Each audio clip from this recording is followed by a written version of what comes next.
we got to use that song as our intro. Isn't that fun? Hello, everybody.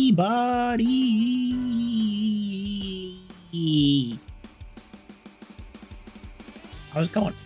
How y'all doing? My name is Krillin. Hello. I play video games a lot of times. I stream them some of the times. That's what we're doing today. Playing some video games. Although we might have a bonus activity before the video games start, and not just our just chatting. Maybe like an actual bonus activity. We'll see if anyone cares. Hello, Bastion. Hello, Shirley. How is everybody this fine evening? I hope everybody had a good Sunday. I know I did. I got to have lunch with some friends. I took probably the most fitful and least restful nap I've ever taken in my life. It was super obnoxious. I hated every minute of it. I'm actually kind of mad about it. We got to watch our good friend Bastion play some Pokemon Fire Red. It's really fun. Sounds like the Pokemon series is going well for Bastion. They're enjoying that game quite a bit. They're going to continue it through the weekends, I think. And I do know everybody loves Pokemon, so that's really nice. Surely, knitting is my life now. I'm nothing but yarn and cat. Yeah, that makes sense. Did you have you finished the sweater? Also, I'm not entirely certain you have to speed run the sweater, Shirley. You can do other things. It is allowed. For instance, you can visit your good friend Krillin.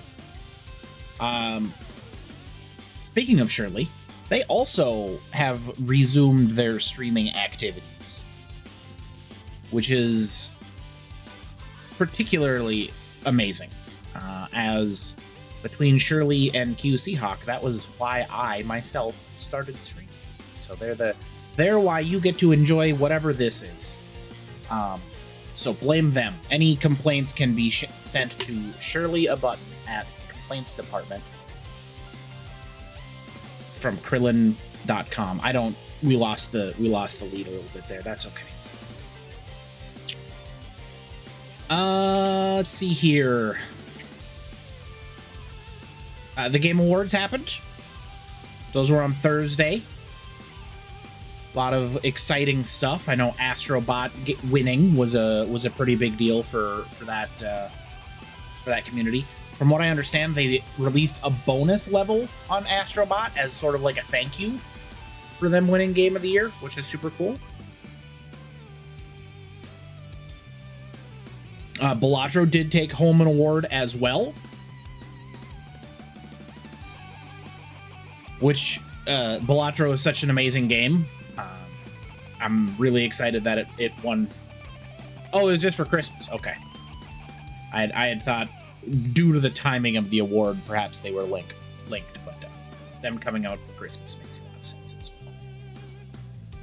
Makes a lot of sense as well. Some of the trailers I'm very excited about. I linked several of them in the Discord. I think I linked all of the ones that I was excited about.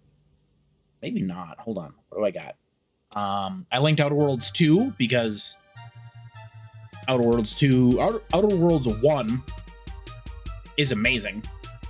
Speaking of Outer Worlds 1, if you have Amazon Prime, it is currently free on Amazon Prime through GOG as well, which is like a double whammy of amazingness. So I'm not saying get Amazon Prime, but if you have it, go get Outer Worlds.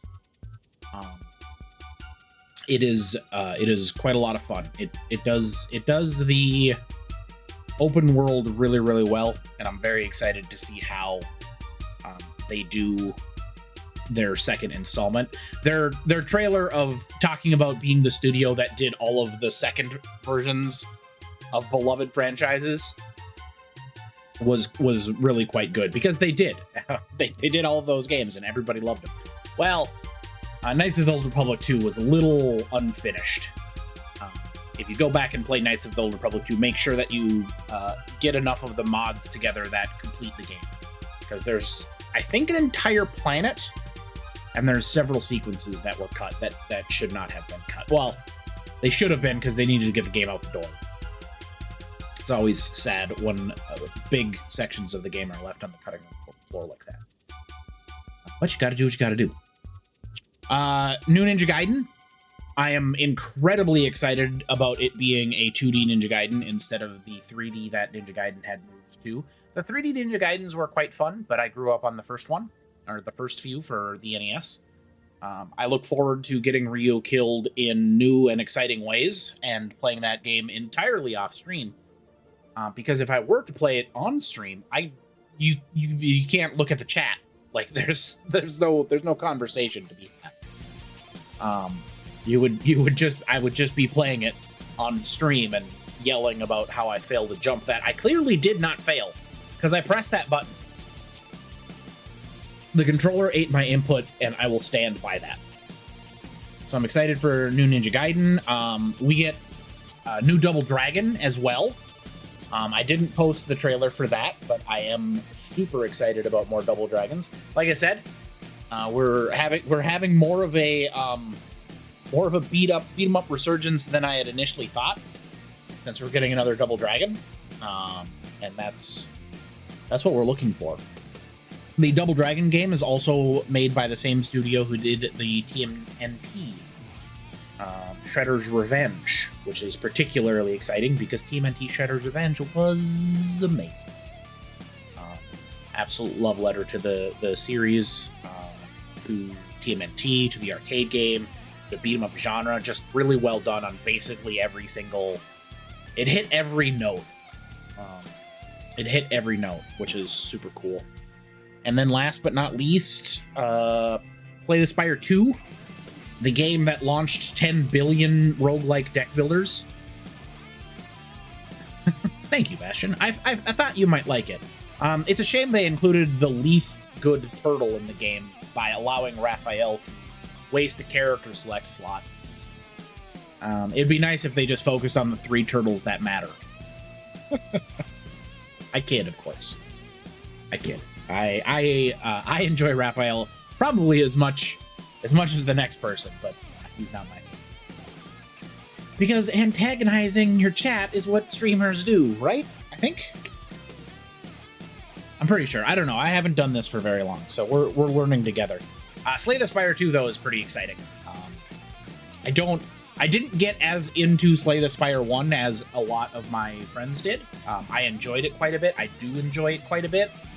We will probably be playing... Oh, I thought it was like a mutually assured tormentation. I played Balatro on stream, so I expect us to play Slay the Spire 2 on stream. We're not going to, like, focus on it or anything, but when it comes out, I'm pretty sure we'll play it and enjoy it quite a bit. Because, hey, I love card games. So, a lot of really cool announcements during the Game Awards, which I need to clarify. The Game Awards are just for announcements. The awards are quite literally the backdrop that they've constructed to allow them to show trailers to us. The awards are completely meaningless. They are so far below what anybody should care about. It's cool if you win. It does not matter if you don't win, if you're not nominated. Just like the games that you like. Don't review bomb. Was it Baldur's Gate 3? Yeah, just be cool. I don't think that's too much to ask. Just be cool. So yeah, enjoy that. That was a lot of fun. Flute Guy was there during the Game Awards again, who had a new flute during every performance. And I know Flute Guy is an important part of the Game Awards, so we're happy to see him back. That's my video game news for today, for tonight's stream. It's good stuff, I think. A lot of new exciting games to look forward to, including theoretically me being able to play some of them at some point. I can't play Path of Exile 2 forever, or can I? Who knows? Maybe I can.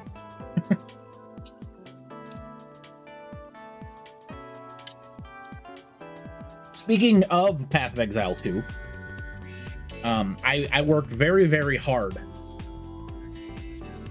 Am I a Return of the Living Dead fan? I do enjoy myself a Night of the Living Dead. Was Return of the Living Dead the one that they had taken out of Romero's hands? Or was that still firmly within Romero's control? I know, is it Night? I think maybe it's not Night. I know one of the Living Deads, he lost the trademark to because of some shenanigans, basically. So they ended up in public domain. And we got a bunch of spin-offs from that movie because it was legal to do so. The zombie movie and John Romero's contribution to it cannot be understated. They basically don't exist without him. And so it's always important to point that out. But a remake of A Return of the Living Dead, that could be fun. I did see we're getting, 28 years later? So we might be in the midst of a surge of zombie films, which I am absolutely here for. I am still patiently waiting for the surge of werewolf films. we get a vampire film periodically, here and there. I think we just got Nosferatu, and I heard it was a straight banger. I haven't got a chance to see it yet, but I heard it did really well. Return was co-scribed with Romero. Okay, good. The naming structure, unfortunately, in my Swiss cheese-addled brain, does not allow me to remember any of them, except Night, because, that's the first one. It's also the easiest one to remember because it's shot in a house, so you can tell, it wasn't a thing yet. Budget existed. Budget very much existed. Which is always fun when you make do with what you have. But 28 years later, that should be a lot of fun. I look forward to that. But the werewolf film, we don't get a lot of werewolf films. We don't get any werewolf films. They just don't exist. Which I feel is a bit of a shame. Because as far as a compelling story goes, being fully cognizant of your turn into a monster is quite interesting. With a vampire, you usually just lose your humanity instantly and become a vampire. You get a little bit of Anne Rice if you want that style of thing, like Interview, where the vampire is tortured by their new existence. And of course, with a zombie, you're just a zombie right away. You know what's stupid? Use or lose leave in your situation. Out of this week, you're off till January 7th. The old burning PTO. I myself am burning PTO. That's why I have tomorrow off. You have so much work to finish beforehand that I was working overtime. So they're paying you more to work overtime than they would just have to pay out the 28 hours of your leave. Yep. That's the policy. That's the policy. Just like, hey, could you pay me my 20 hours and I will come to work normally? No, can't do that. That would be ridiculous. I'm losing 2 hours this year, which is fine. There's a 100% chance that sometime during this year, I've used 2 hours of PTO that did not get logged, so I'm not too concerned.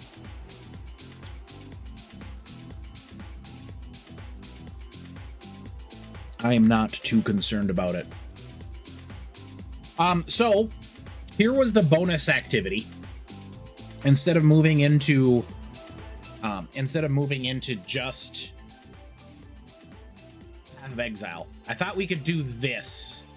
And I'll leave it to chat because there's only a few of us.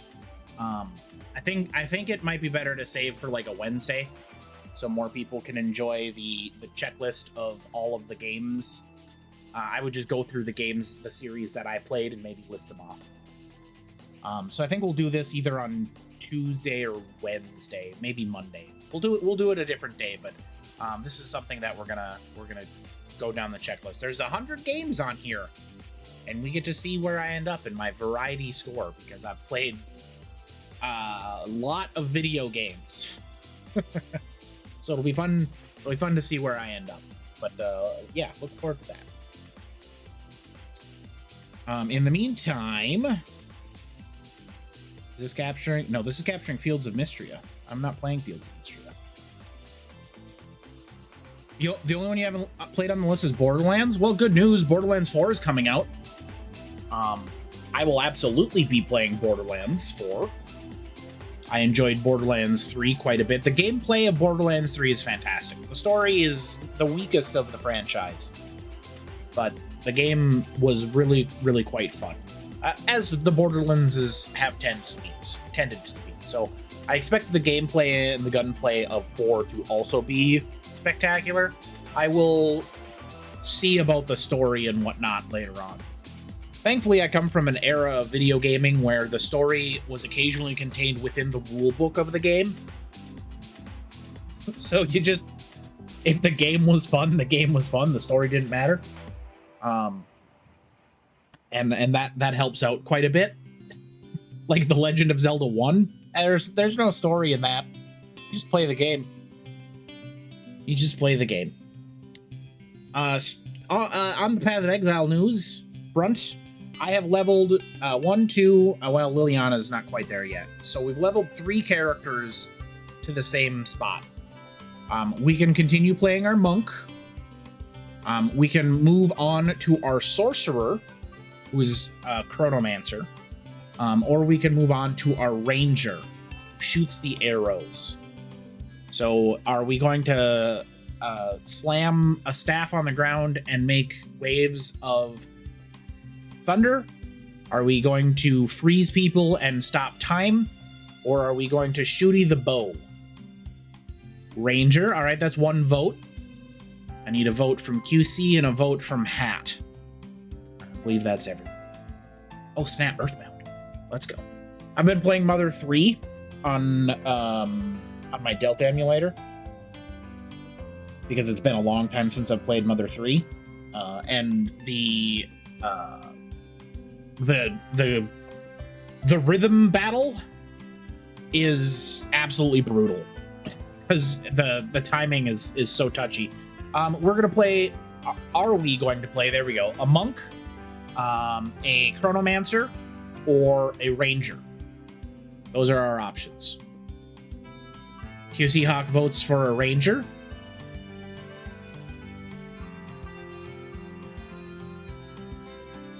Chronomancer is the final vote. But ranger is the winner.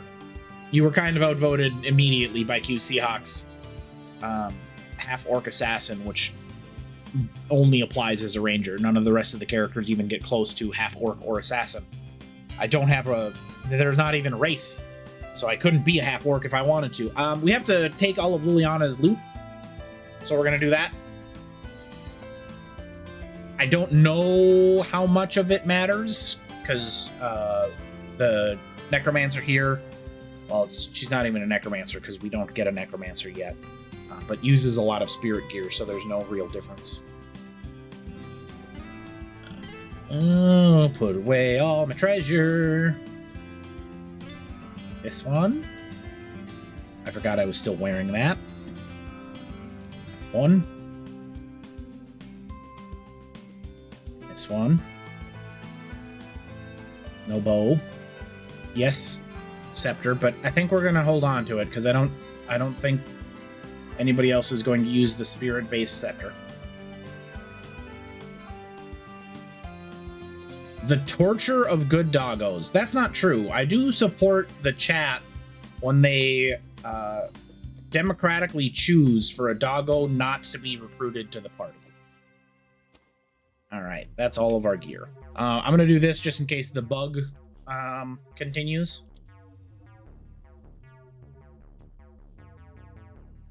The bug doesn't continue. We're good.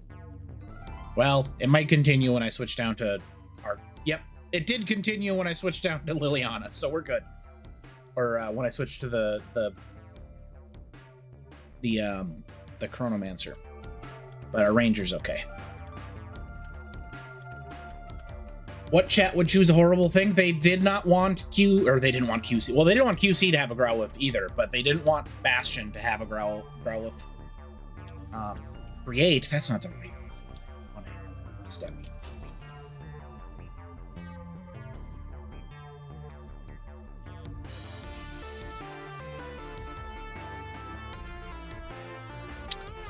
Growlithe was James's Growlithe. That's a very specific Growlithe. It's not a very unique name for a Growlithe, but that's okay. Alas, we are still getting the flickers in this zone. They're not as frequent. GGG has fixed it somewhat, but it does come up from time. So, I do apologize for that. Flicker zone indeed. Forget what my other ring was, if it was this one or this one. It's probably this one. And then projectile jams. And then we don't... I did just get a bow that I wanted to see if it was better than this one.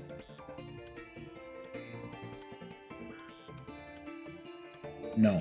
No, it's not. Okay, that was easy.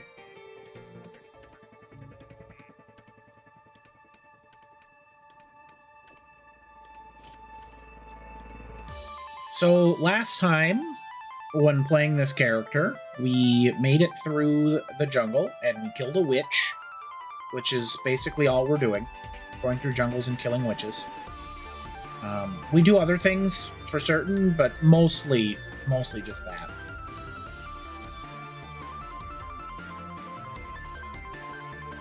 It's been a rough day for the witches in the world.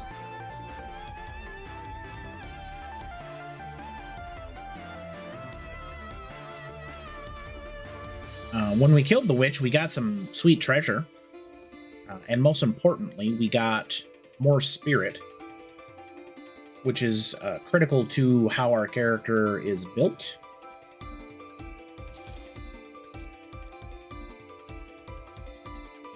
It lets us get more auras, and auras, of course, are how we power up our character. So they're quite important. All right. Our gear is good. So our goal at time of recording, we got to get to these wetlands, but unfortunately they're very flooded. So to do that, we're going to go to the other wetlands, and we're going to find the mechanarium so we can get the machine to turn the wetlands. I think we're gonna lower this so we unflood this temple, because you can see it's poking out at the top here. We killed Ignagduk. She was mean. And now we're gonna go here, and we're gonna shoot some more people. This character we have not. I don't think we've played this character on stream yet, but we'll give you the demonstration. She's a dodgy character. High evasion, which means I do my best both to not get hit by moving my character around, and then I have a lot of skills and buffs that make my character harder to hit. So we've got 74% chance to evade, and evade just means we avoid strikes or projectiles 3/4 of the time, so to speak. This is good. Just if I fail at dodging manually 3/4 of the time, I just don't get it. And primarily what we do with the character is I throw down a lightning rod and I shoot lightning arrows through it. And when the lightning arrows hit a monster that's in the radius of the lightning rod, it hits them with more lightning. It's lightning on top of lightning. And then when I fight a boss, I shoot a big arrow in them, which after a time summons a lightning bolt. And we stick a bunch of lightning bolts in them. And then they get hit by a lightning bolt a whole bunch. And that's it. That's the build. It's very simple. Like, you'll see I've got a bunch of other skills. They're not important. They're just on the bar because I get room for them.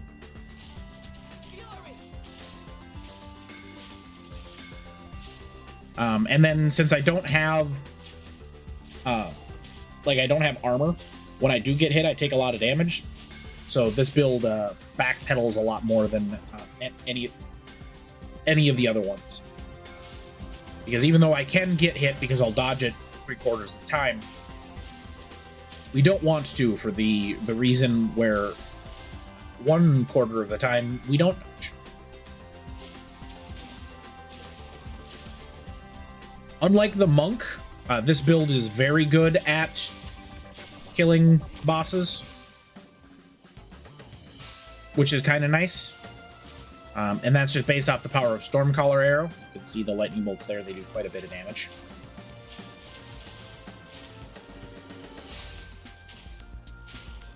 And because of the way my bow is, I've got the extra cold damage on there.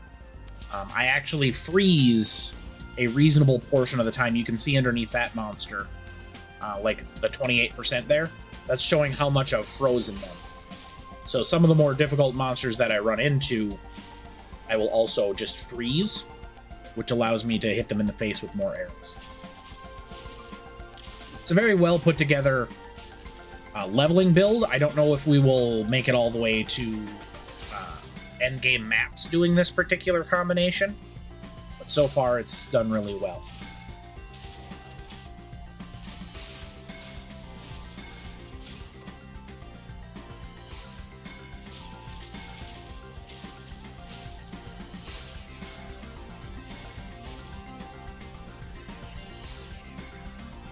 I really like it quite a bit. So far, all of the builds that I've put together, I've found to be pretty powerful or pretty useful. My Necromancer, which I was playing a little bit earlier, is doing something I find particularly amusing because there's no Necromancer ascendancy, so there's not an ascendancy that's focused on minions, and the closest we get is a ascendancy that turns into a demon and does a bunch of fire damage. Which is super cool, don't get me wrong. But because I can't scale my minions with my ascendancy, you have two choices. You can scale your ascendancy defensively, or you can pick the fire ascendancy, which does give you a free minion. Gives you a little Infernal Hound. The Infernal Hound takes a substantial portion, I think it's 40% of your damage that you would have taken while it's alive. So it gives you a pretty decent defensive buff just because it gives you a deeper health pool, and it revives. So you don't have to worry about getting one shot as often. You don't have to worry about just taking a bunch of chip damage and getting bled out over time, which is nice. And then one of the skeletons that you get, the skeleton archers, they launch a gas cloud.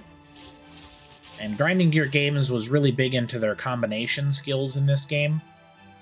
And so when a gas cloud gets touched by a monster that's ignited, the gas cloud explodes for a whole bunch of damage. The Infernal Hound, who we picked because he's defensive and a free minion, also ignites monsters.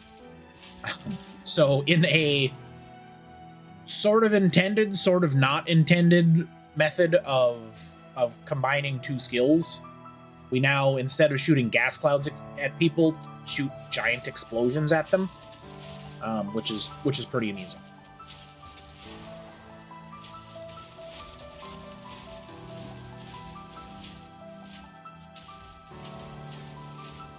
And that's been a fun build to level up.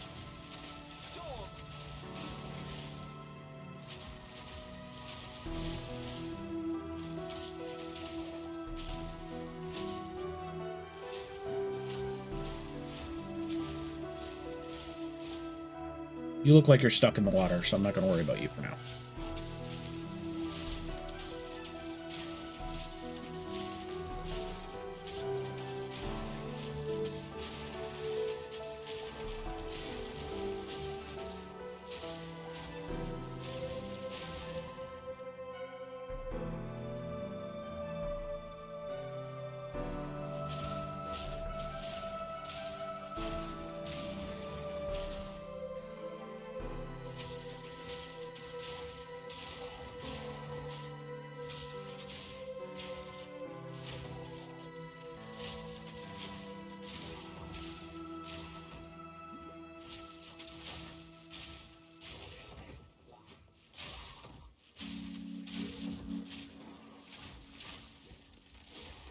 Oh no, I've been poisoned.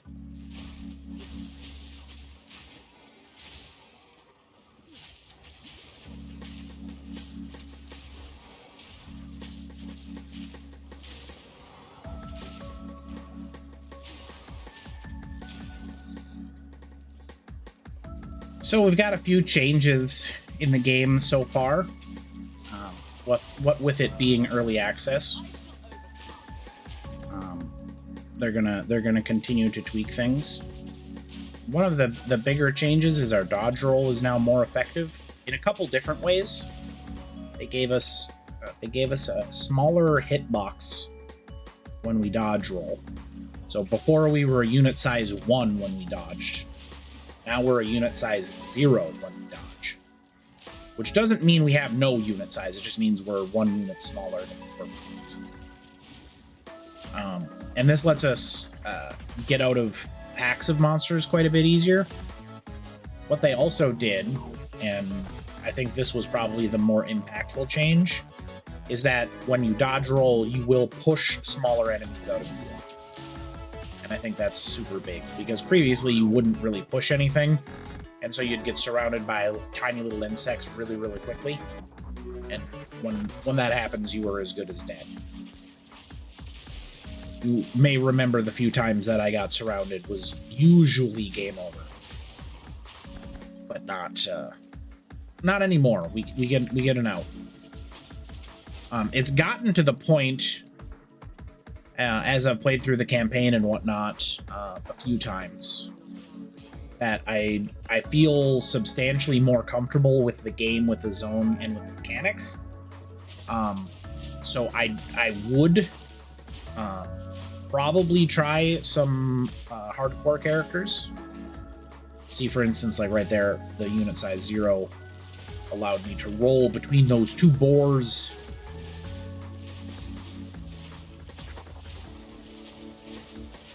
Which is very helpful.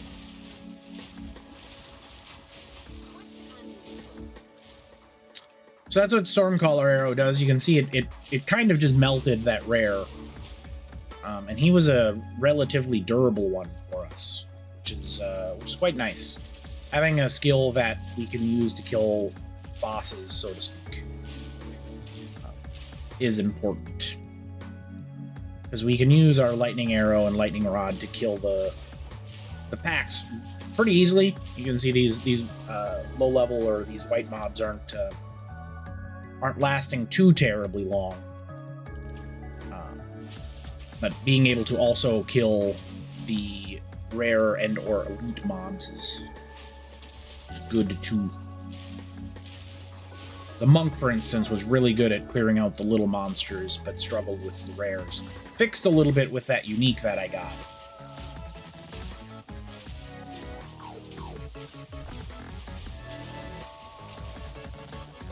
So that was what happens to a normal or rare when my arrows get a hold of him. You might not have even noticed he was on the screen. Just dies pretty darn quick, which is cool.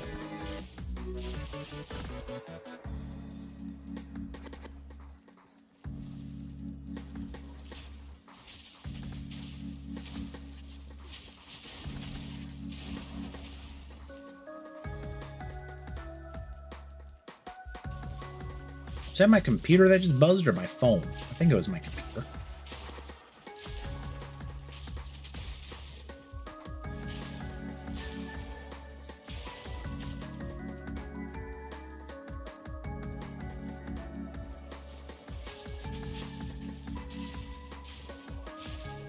Hopefully it was the good kind of buzzing noise. Computers are supposed to buzz, right? It's a normal computer trait. Speaking of normal computer traits, Bastion, did you get your copy of Windows?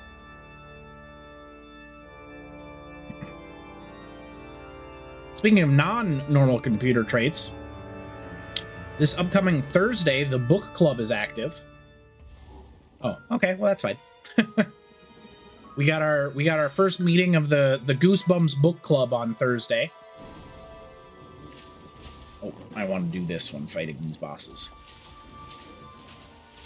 We're reading Welcome to Dead House, which is book 1 in the Goosebumps Bastion has been excited about it for the better part of 1,000 years.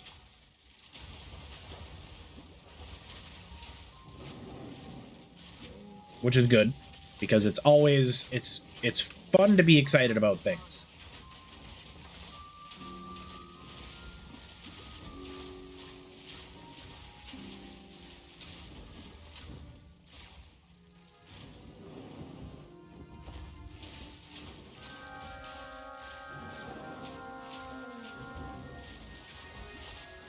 This boss is rough on my mana. We're going to be shooting normal arrows pretty quick. You can see Stormcaller Arrow does quite a bit of damage, but it's got a touch of a downside. And that downside is that drains your mana pool pretty quick. Ooh, got Frostwall.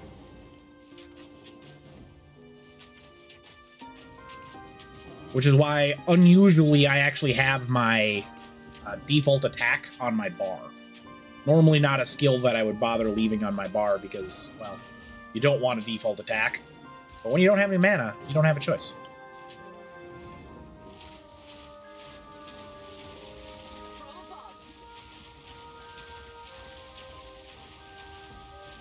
If you're interested in the book club, you do still have time to join. Both mine and Bastion's Discord have an event listed for it. We will provide you with a copy of the book if you're unable to procure one. The book is very short. It is a Goosebumps book, which means it's amazing, but it's also intended for children. So it's not very difficult, to say the least. I guess children isn't quite right. Young adults. Young adults feels a bit too old. What I'm trying to say is that I feel confident that anyone who wants to will be able to read this. Oh, I got a new trial. Nice. It can be read very quickly. This is absolutely true. I also recommend reading it very quickly. You will not struggle to hammer through it very, very rapidly. That's what you choose. We're teleporting back to town, so be sure to look away if the flickering is gonna annoy you. It annoys me, but I can't look away. I have to pay attention to the flickering. I have to be one with the flicker.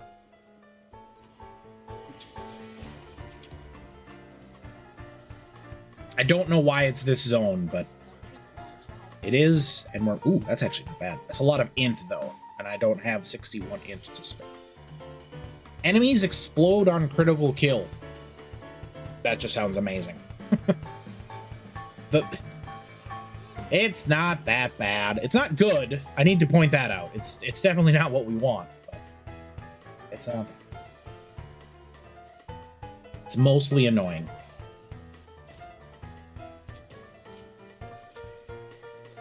Where are my hats? My mighty, mighty hats. Did I put a belt on? Okay, I did. Where are my... I don't have... Because of the nature of maces, I don't have room for this, so we're going to put it over here. Oh! Oh, thanks, hat.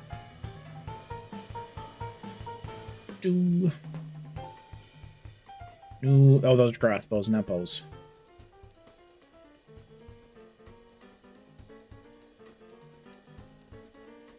No loot at all from the vendors? Gross. Alright, we're back in town. You no longer need to avert your eyes.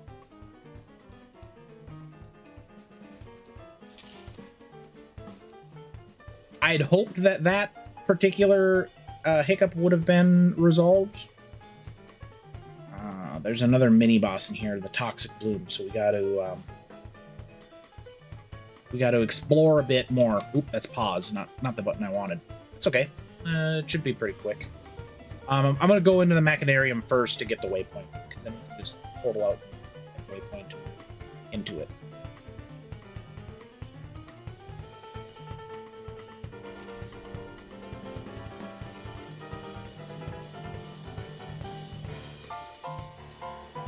But Krillin, how did you know there was a waypoint in there? That's because that's how video games work. No, what? there's no exit. Ah. Okay, that's fine, I guess. We could just go back this way.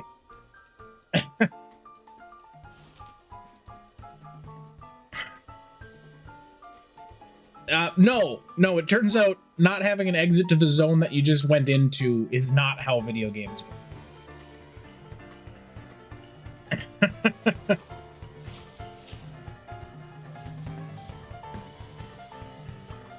Although it is how this one works, apparently. Shows what I know, right?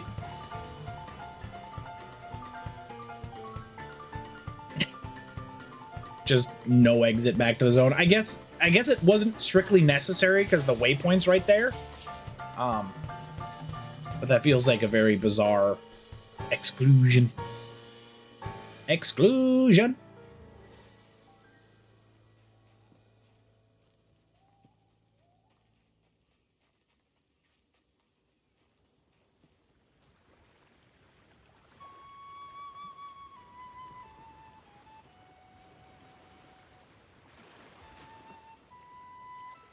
Oh, well, we need to go there for our ascendancy point, which we're going to do before we go through the Machinarium. So let's find this toxic bloom and murder some flowers, I'm guessing.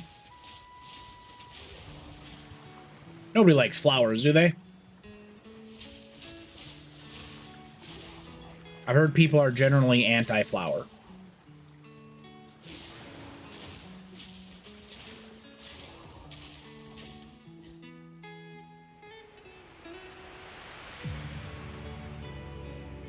Oh, that's a dead end.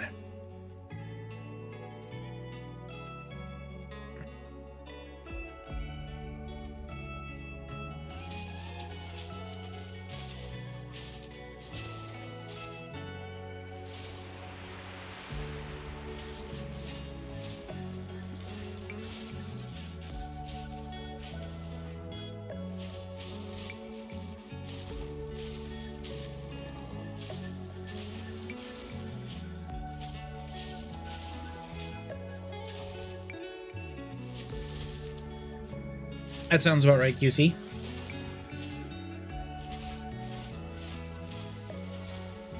After all, you did grow up on a flowery planet.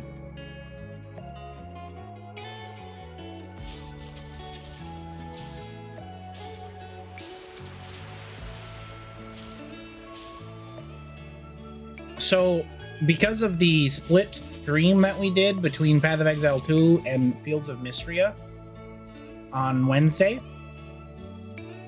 I took it upon myself to download a video editing software. I think I ended up with DaVinci Resolve because it's free. And then I was working through splitting the video into two halves so I could upload them as two separate sections and attach them to the proper playlist on my YouTube channel. As I was about 10% of the way into it, I realized that that was exactly what I told myself I wouldn't do, and so I immediately stopped.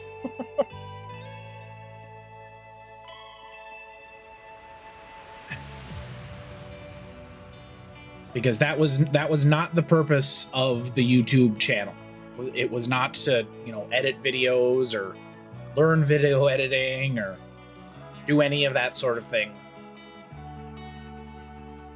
I have the program. I can do that, but I'm just probably not going to. Oh.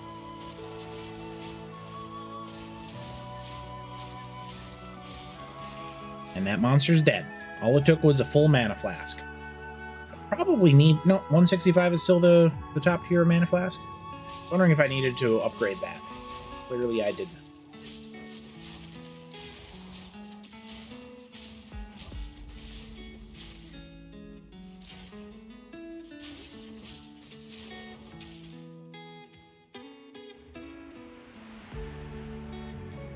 The jungle is very pretty.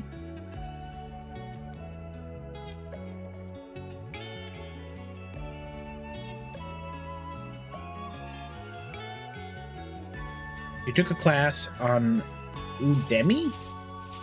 On Premiere Pro. I don't know what Udemy is. I'm guessing Premiere Pro is a video editing software.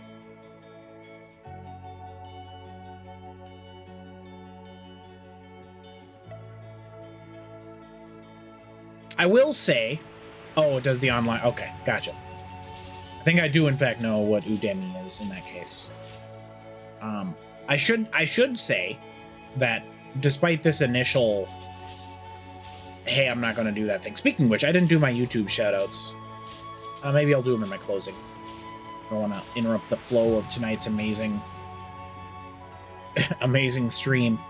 At some point, there might be a time when video editing is required. I'm not going to say that this channel and I will never do any sort of video. What I will say is that I didn't, and I probably won't for a good long time. You have the money to afford Premiere Pro? Oof. I know how expensive licensing can get for anything Adobe does.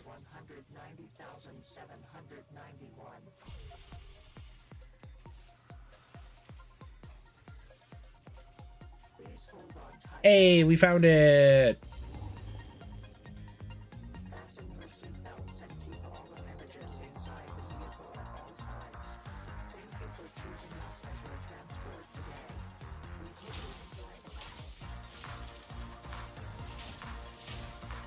The Noxious Behemoth. Extra energy shield, haste aura, and is noticeably vulnerable to being shot in the face with arrows. All right, that was that fight. I don't entirely know that that was worth it.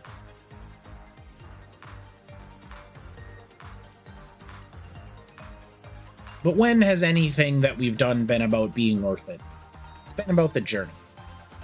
We're here to experience what the Path of Exile 2 campaign has to offer. It's also important to know what things we can skip when we play through it on other characters or on future or higher difficulties, because we will be doing this campaign in another loop after Act 3. Because that's all they had time to get ready for.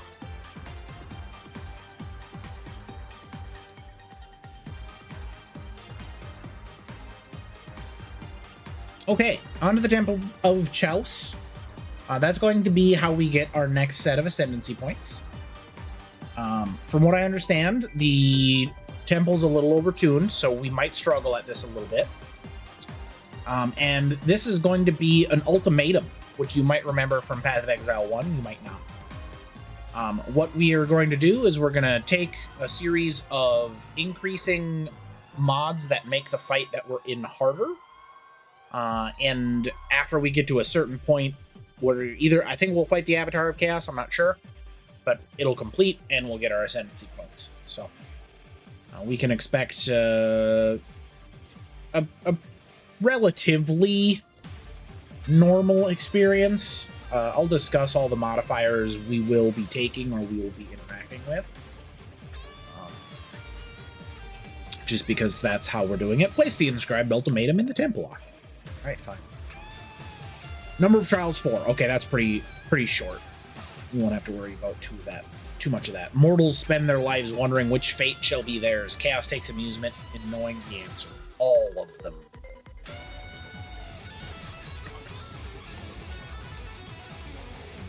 Descendant of the Magi. You're always welcome here if you wish to test yourself. Oh, a little bit of background lore for our character. So the Trial Master, you might remember him from Path of Exiles 1. He is one of the more beloved characters in PoE 1 because he taunts you when you fail. And in the the campaigner in the league that he was added, he would get increasingly agitated the more trials that you went to 10 rounds in. And so he had different dialogue depending on your number of wins. And then at some point he just stopped talking to you after you won because you'd got like 100 wins in a row or something. It was quite amusing. All right, so we're gonna get a body armor, maybe. But what we're gonna do, monsters inflict grasping vines on hit. That's a debuff that slows us, but we can handle that. Monsters release volatiles on death. Rare monsters leave larger ones. Volatiles are homing orbs, which move towards you and explode. And then monsters cannot be slowed or stunned. Slow modifiers cause actions to take longer. Stuns are things like freezes. So of these three, we're probably taking tangling monsters. One, we don't get hit very often. And two, when we do get hit, we have enough of a cushion with our dodge that it won't scale too high. So we'll be able to dodge enough to get it to fall off and not have to worry about it. Alternatively, Unstoppable isn't terrible because we don't slow a lot. We do freeze. So that's why we're not taking it right away when we can handle entangling. But if this one was something substantially worse, we would just take it. And so the trial is different than previously. So in Po 1, it was like it was a circle. So it looks like we've got an arena of sorts this time around. So that'll be fascinating to see how it works.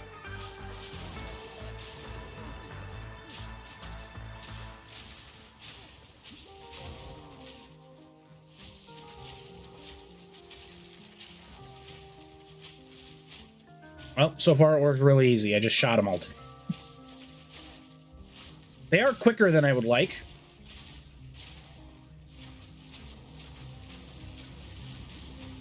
Did that Stegosaurus just shoot a laser beam at me? That's a new one. I don't remember Stegosauruses being known for their laser beams, but it's been a long time since Dinosaur class.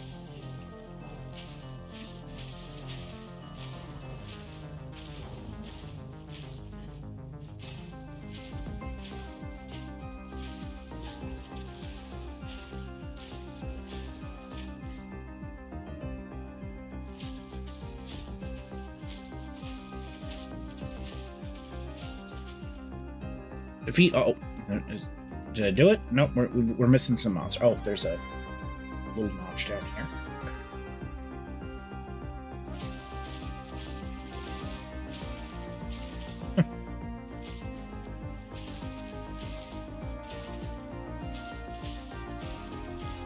Just the most likely of situations, right?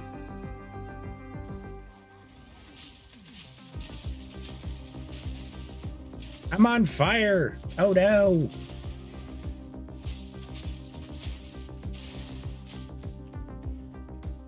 Whatever will I do? The answer is I'm gonna shoot them. I'm gonna shoot them until they die from it. Not terribly shocking, I know. Okay, so I like that it's more of an arena. I'll be interested to see how it works in maps, if it does, because they might just go back to the old circle. The old circle is going to be brutal in this game. It might have to be a bigger circle. We'll see what happens. All right, round 2. So we get the old loot. We also get the old challenge. We can see what we got previously and what we're getting this time around. That's actually looks like a really good crossbow.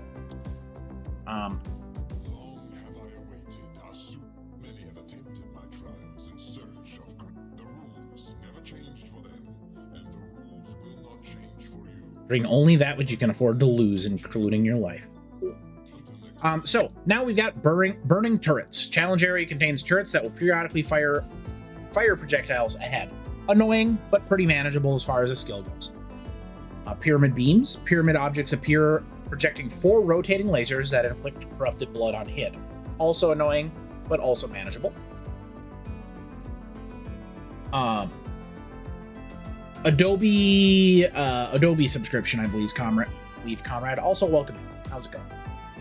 And then reduced resistances, -15 to all elemental resistances and 10 to maximum. Now, I don't have a lot of elemental resistances, and monsters don't really do a lot of elemental damage at this stage in the game. So as strange as it is, I think I might take this one, just because that I take more damage when I get hit. I don't really get hit that much. It's a bit of a risk, because now when I do get hit, I take more damage, but I think we can soak it pretty well. So I believe we're taking reduced resistances.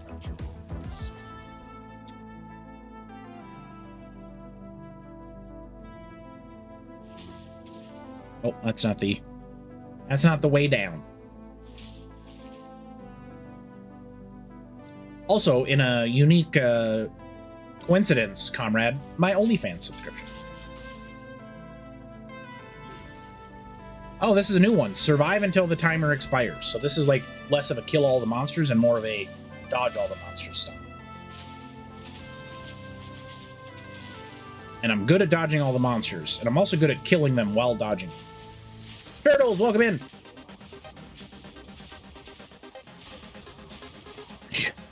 You just happen to have $30 to throw around. Well, isn't that convenient? 2-hour VR session? Does your head hurt from wearing the headset? That was my only real complaint about, or is my only real complaint about VR. It's like after an hour, it weighs on me. It doesn't help that I'm really prone to headaches. If I were less prone to headaches, I think it would probably be less of a problem. But since I am, it is. Oh, okay. Well, that's good. I was really concerned because I get motion sickness in cars super bad. So I always was like wary of picking up a VR headset because, you know, if I can't use it, what's the point? But thankfully, a couple of my friends had theirs, and so I was able to try it for a pretty extended period of time before buying it. And no motion sickness, which I was pleasantly surprised by. We won!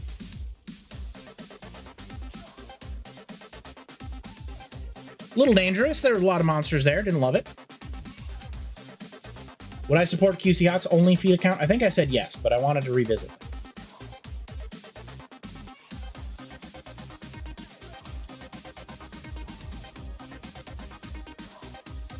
We support any and all hustle in this channel. Some of the titles are really, really good. I mean, even one of the simpler ones like Beat Saber, of course, as a huge fan of the old Rock Band, Beat Saber scratches that itch perfectly. But like, there's a dungeon title that was good. I believe the new Batman won an award. It was really exciting. So there's good stuff. They definitely need more though. But it's definitely, I'm using definitely too much. It's certainly, there we go. Gotta bust out the thesaurus, good grief. It's certainly a product that's still in its infancy. So we need more. The longer it exists, the more stuff we'll get for it. So we're back to pyramid beams. We don't love that. We can get our elemental resistances lowered even more. Definitely not doing that. And then an Ancient Vol Machination will deploy attacks against nearby intruders. That sounds horrible, and I'm definitely going to take it because I want to see how horrible it is. Like, this sounds like an incredible way to end this run instantly. So we have to see what it's like. Partly because it's not part of the Path of Exile 1 ultimatums. And we got to know what we're getting into going forward.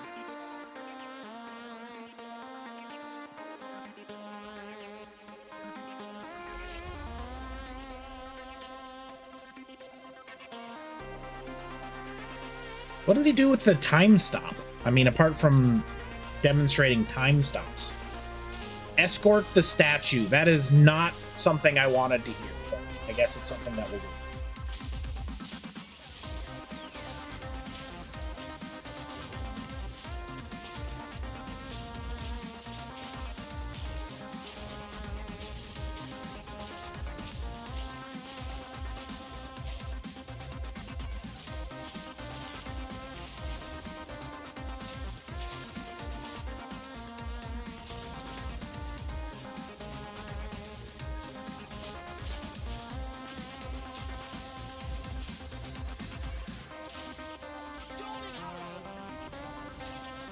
Quickly, totem, move while the Valhamnatech is facing the other way.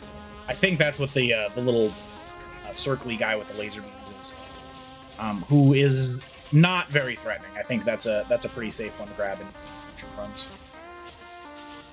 Could be annoying on like a kill all the enemies sort of style, but I doubt it. I think this is probably the most annoying style of encounter that he will bother us with. That's a rare. Where are you? Maybe you're not a rare. Maybe you just have a unique spell selection.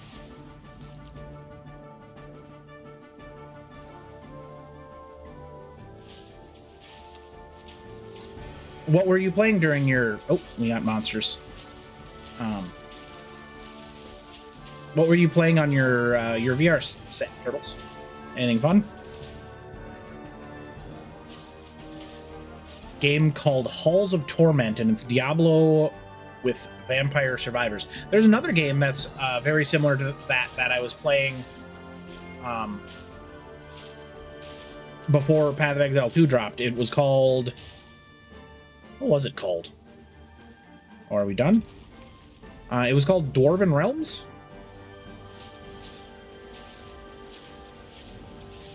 Which was very much Vampire Survivors-esque and enjoyed its ARPG roots as well. Okay, we have to make sure we're focusing those shock folks down because they're very obnoxious. For Blade and Sorcery, nice. I'm guessing since you played it for a while, it was enjoyable.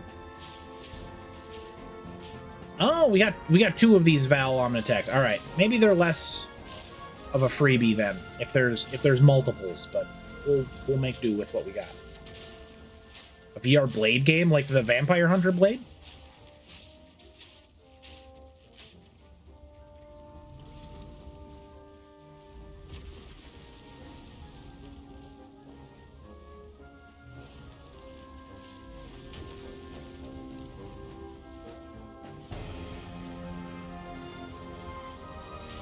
Oh, come on, you can't shoot it twice in the same direction.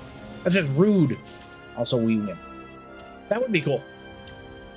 Unfortunately, I wouldn't be able to play it because all I could mention is about people trying to ice skate uphill. Did we win? Was that part 4, or we got to fight the Trial Master? I think we're probably going to have to fight the Trial Master. We get a well to replenish our flasks, which is good. Bloody hearts appear that apply tethers. Slowing you, breaking the tether will stun you. Yeah, we're not taking that. Monsters deal 20% extra damage as chaos. Manageable, but annoying. Rings of Doom appear on the ground, which grow over time, exploding for physical damage once they reach a maximum area. It's probably just chaotic monsters. We make them hit a little bit harder and we deal with it. I think that's where I'm going. Is it boss fight time, or are we clearing a bunch of mobs?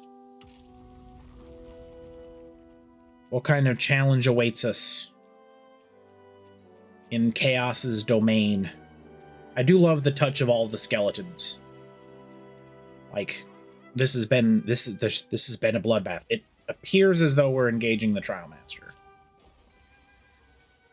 Oh, no, not the Trial Master directly, but a boss. So we'll move over to Stormcaller Arrow. Oh, that's horrifying. I don't like that at all.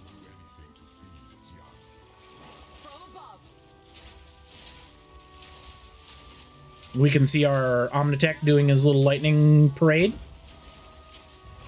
Ow.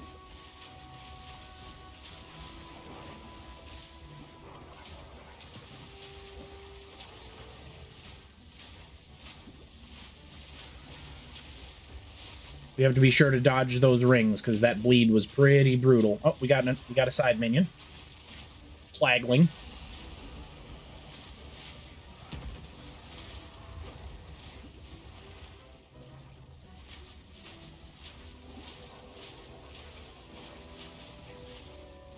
Where did our Plagling go? Did he eat the Plagling or did it die? I didn't see. I was elsewhere at the time.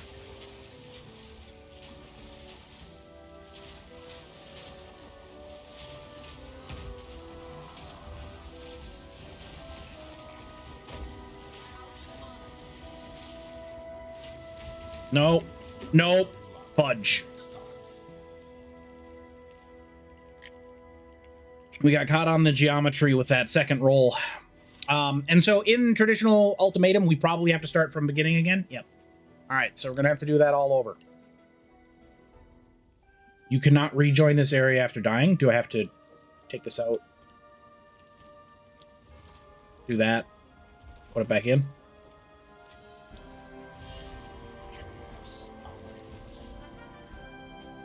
Okay. The bird does a lot of rapid hits, so I think the chaos damage was definitely a bad call. Rare monsters have 2 additional modifiers. Critical hit chance, globules of blood manifest tracking you. While above you, they will fall, dealing physical damage. Yeah, that's annoying, but I think we can manage that. We gotta move around a bunch.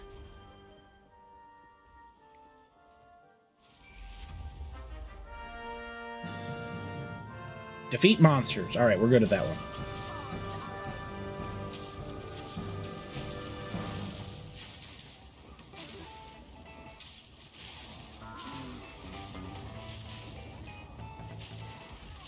Okay, never mind. We are not good at that one at all.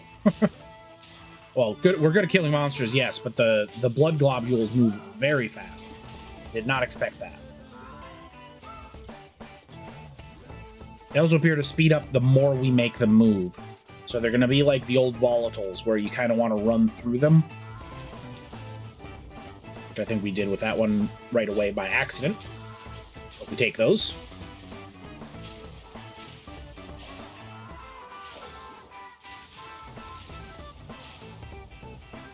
Yeah. So we can manage that pretty easily. We just run through them. Annoying to be sure, but not a trick that we can't handle.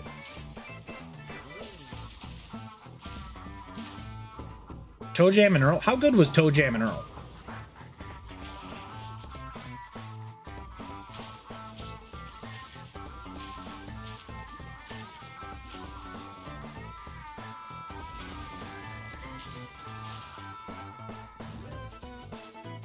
Okay, I think we've killed all the monsters in here, which means we should be able to... Yep. I realized the text updates. Finish it. Ooh.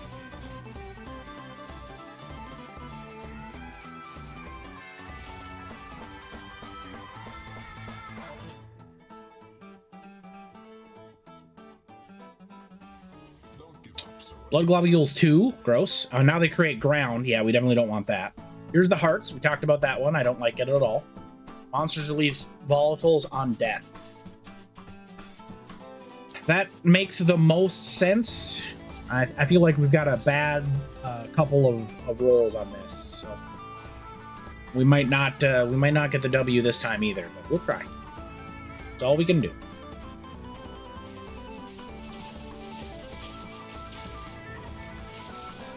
All we can do.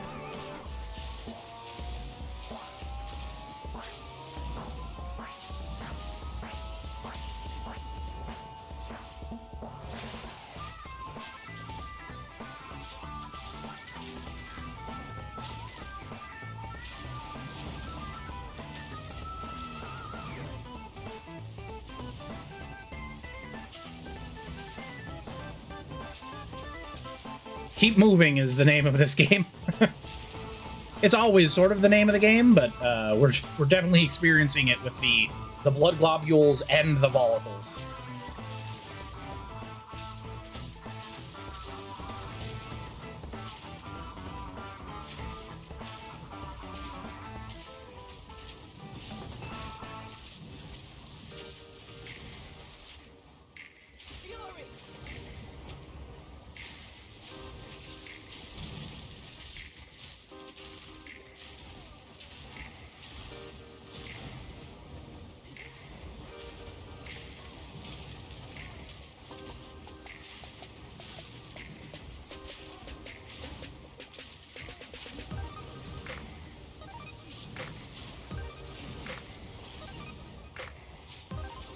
Just a little pause is all we need. Hey, there's a laser beam stegosaurus again.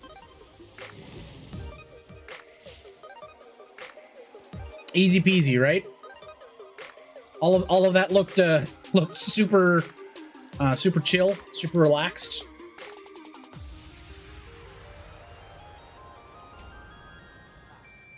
I believe that will let me switch out my Pierce gem, which is super big for the damage on lightning arrow. We won't worry about it now, but opening up another gem socket on our arrows is nice.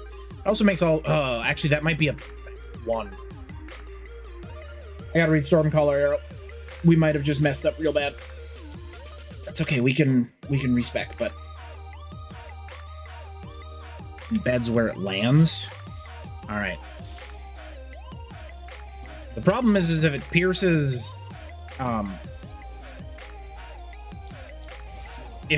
monsters and doesn't leave a rod behind, like if it doesn't call down the thunder, we will be in a lot of trouble with Stormcaller arrow because we won't be able to hit. We won't be able to get them to stick in monsters. Yep, we messed up. we just turned off our primary damage dealer. Whoops. You know what? I'm actually just we're gonna wait. 1, we had a really bad set of conditions there, and 2, we have to respec that point immediately. I did not even think of the consequences to my other skills, and I should have. I'm a fool, everybody, a fool. Oh, also look away if you're concerned about the blinking.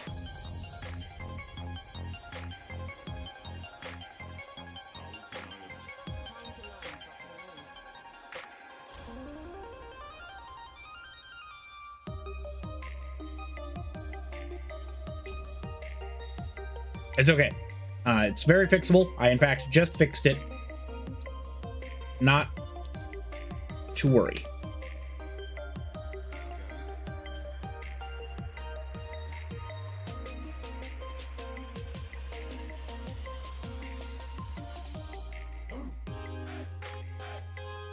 It's the one that does flat chaos damage, which is super interesting, especially because it's got the increased elemental damage with attacks. If we were doing a poison build, this is what we'd be looking at, like a poultice build. But since we're doing a lightning build, we convert our physical damage into lightning, not our chaos damage into lightning. So that one's not for us.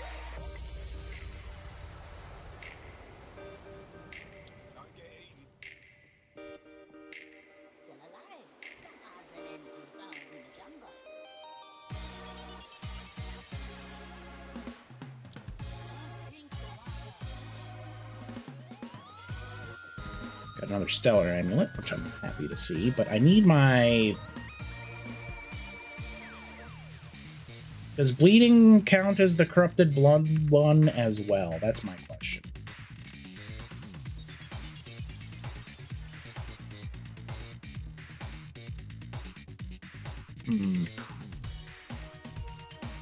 Switching out our...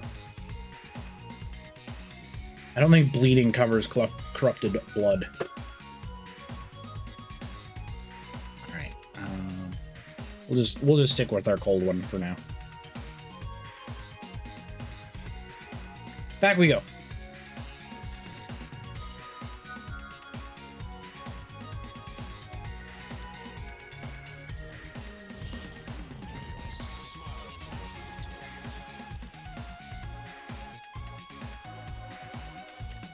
That one doesn't count as a loss. We only failed once. We're calling that one a mulligan. Stormcaller runes, grasping vines. That's terrible. Why? It's fine. Bosses deal more damage and take less damage. That's not what I want at all. I want the inverse of that.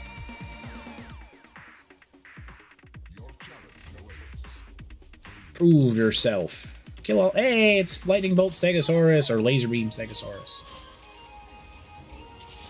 Ow.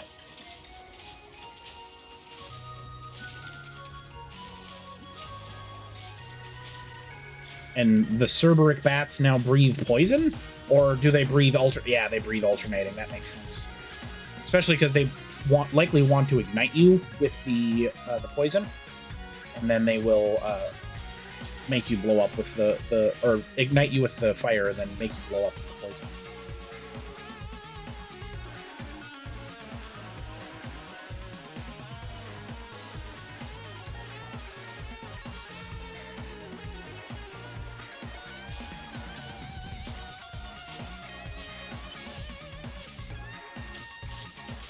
What's everyone looking forward to with the coming week? It's almost Christmas. I know that's important for several people.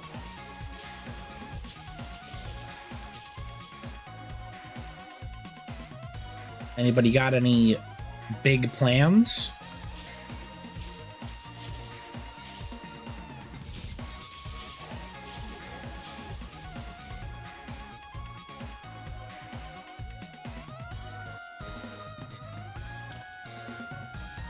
I think I got on the pedestal too soon.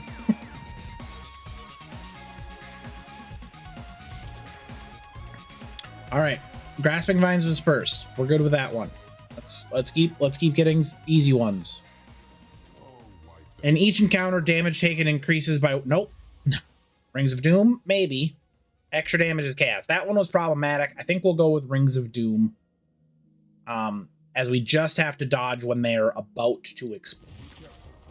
So we can run through them enough or often enough. That'll only be a problem probably in the boss fight, which is the biggest. You just got a brunch invite. Wow, that sounds fun. I wish I could go to brunch with friends.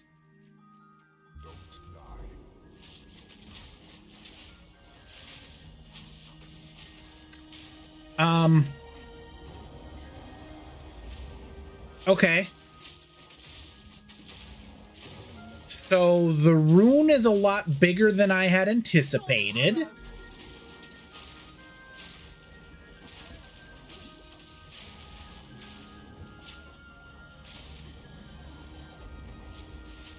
Like, I'm not sure if everybody's processing that, the size of that ring on screen, but it is easily the size of the arena.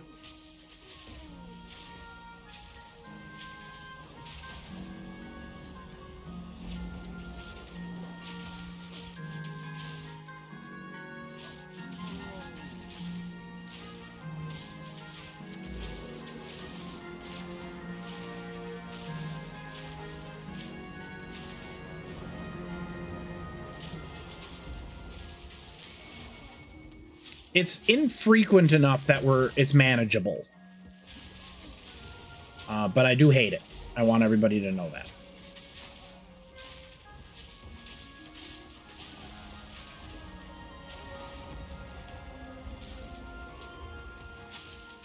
It will definitely not be one we take again in the future.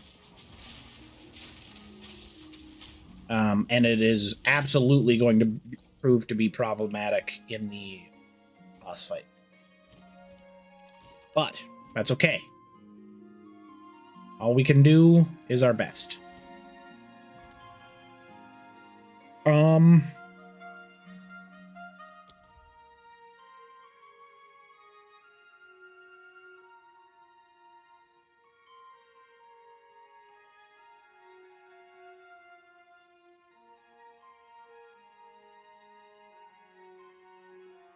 I feel like we just want lightning penetration here.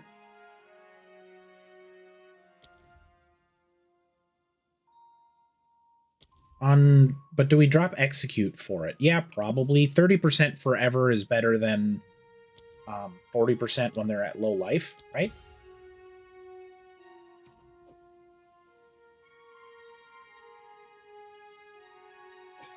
And then we can use like execute on something like lightning arrow. We've got to get another jeweler's orb, but we can certainly wait for that. It's not vital. All right, so Doom runes, they're out. We're never taking that again. What do we got here? We got Stormcaller runes, skill speed, volatiles on death. I think actually volatiles are going to be a problem with the Doom runes. I think we almost have to go with skill speed, which is going to be really problematic with the boss. But the other ones, Storm runes plus Doom runes, are going to be way too much damage that I can't stand on. And then the volatiles having to be in the center circle is going to be impossible. I don't know what collecting soul cores means, but I think I'm just going to kill monsters on this platform. There will be a test at the end of the stream, surely, so I'll ask you about which ultimatum modifiers we will not be taking.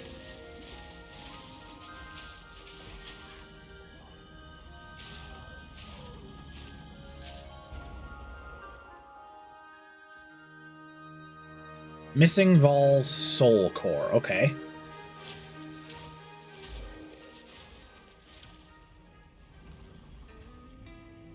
Oh.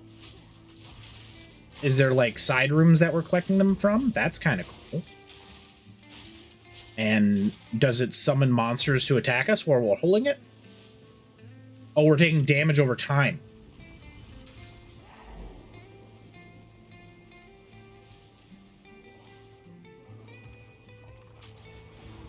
Why would the animation be so lengthy when monsters are chasing us? Not the one that makes us die. Well, that's good advice.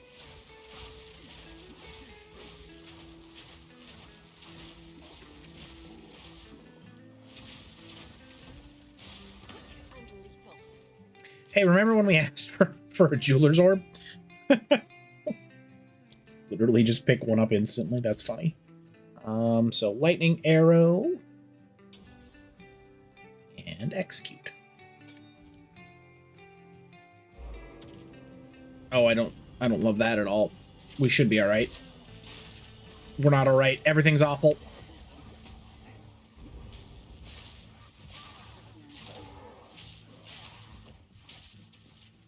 Whew.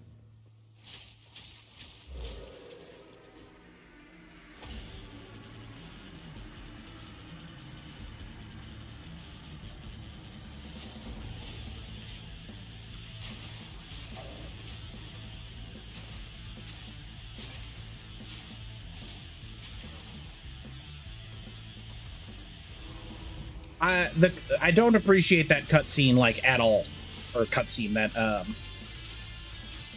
animation that plays when you deposit the soul core, because there are monsters about. I don't want to stop and do nothing for a little bit.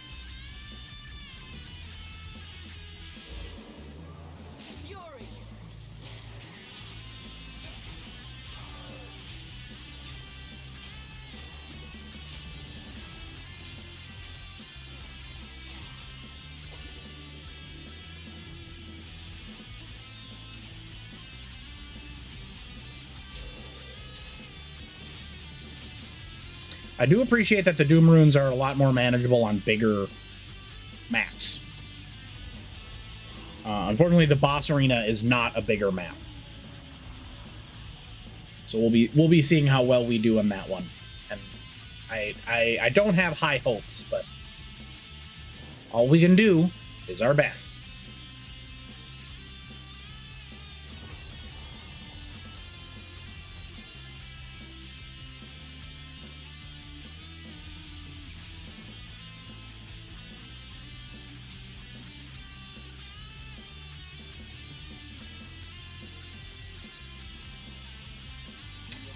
Bosses, nope. Impending, nope. Monsters have 3%. Oh gosh, that's just absolutely death. I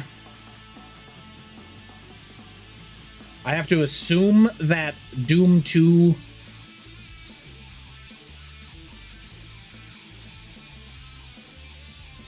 just does more damage. That feels like the one that we can handle the most. It might be more frequent. But that definitely,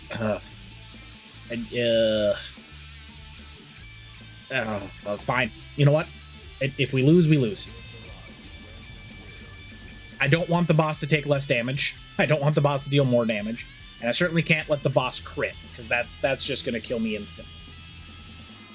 There will not... Ooh, we get a different boss? We are now fighting Uxmal, the Beast Lord.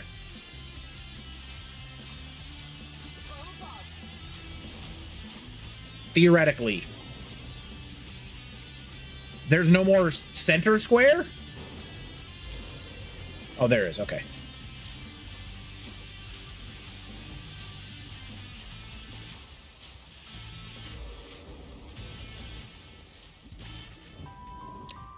Errol! Good news.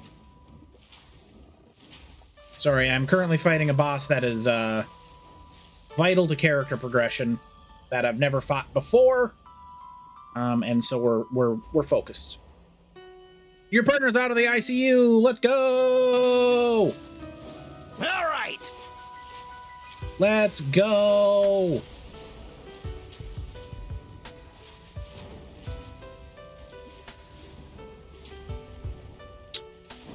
We need everybody happy and healthy. And if not happy, at least healthy. All right, we are out of mana, and the boss is at 50%. It's not bad.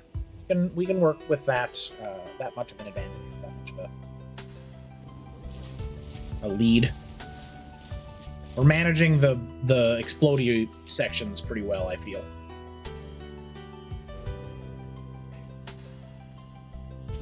Oh, we are not managing that well at all. Well, we lived through it, so that's good.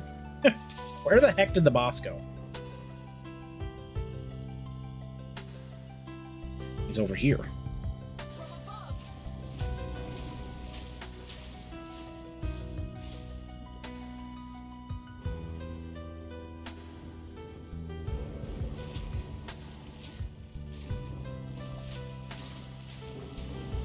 I'm on fire. That's about to... Ooh.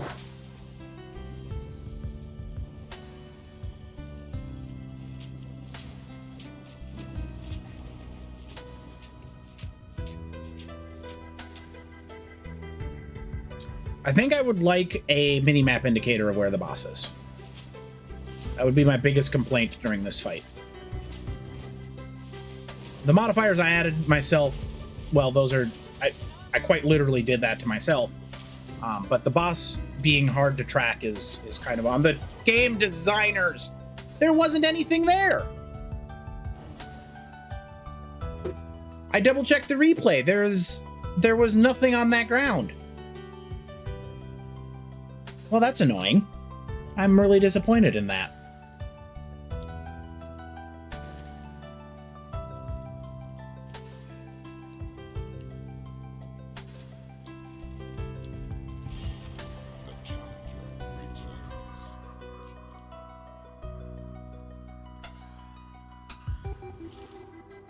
Okay, Runes of Doom, definitely a no-go. Invulnerable Shade stocks you, inflict... Yeah, I recognize that one. 40% life mana, energy shield recovery rate. Well, we pretty much have to take the Stalking Shade. Because we can't do runes. We discovered that those are invisible, which makes them impossible. And deadly. If they're invisible and not deadly, sure, we just take the damage. But since they're deadly, it's a no-go. And then reduced mana recovery. I am already struggling with mana, so we can't really do that. So Shade time it is. Something that we've managed before in Poe 1 quite a bit. Like the Stalking Shade has been pretty easy to dodge. We'll see how he is in Poe 2. And if we're too unable to work around him. Oh yeah, that's gonna be no problem. FF4 through hands enough that you're not going to go in blind anymore. That's fair. That game is difficult. Oh, we got a rare lightning Stegosaurus.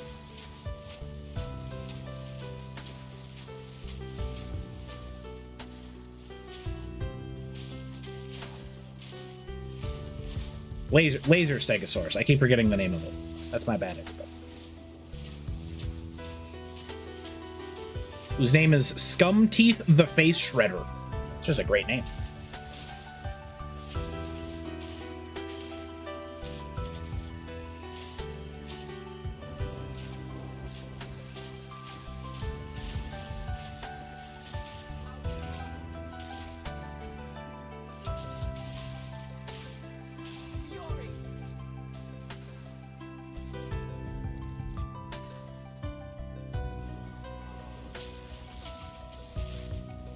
All right, the Shade does teleport if we lose track of him on screen. It's like being pursued by the snail that if it touches you, you die.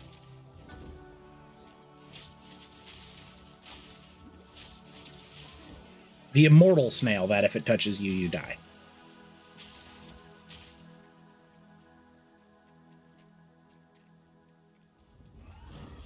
Another rare? Well, that's just rude.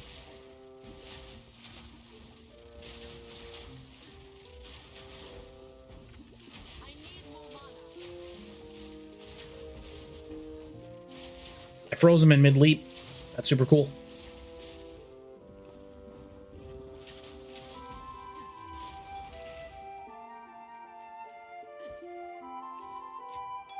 Got no pack space for that.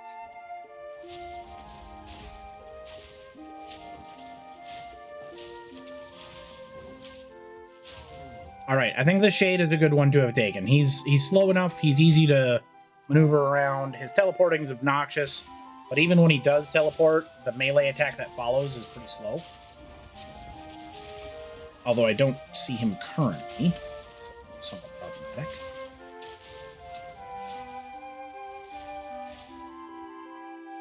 I believe because we can proceed to the next room, perhaps? That must be the case.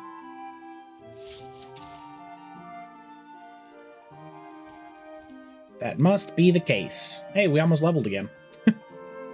On the bright side, this is a great way of catching up on experience.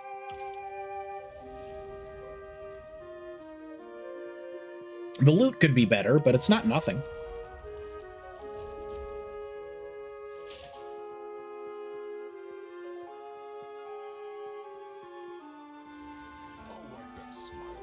Pyramids, we haven't tried those. Monsters can't be slowed or stunned. I think that's where we're going. And blood globules. How annoying are blood globules going to be with the Shade? I think they'll be fine. I think we'll take blood globules. I think that's just movement on top of movement, which sure slows down our damage a little bit, but we already end up having to recover mana so frequently that it's what it is.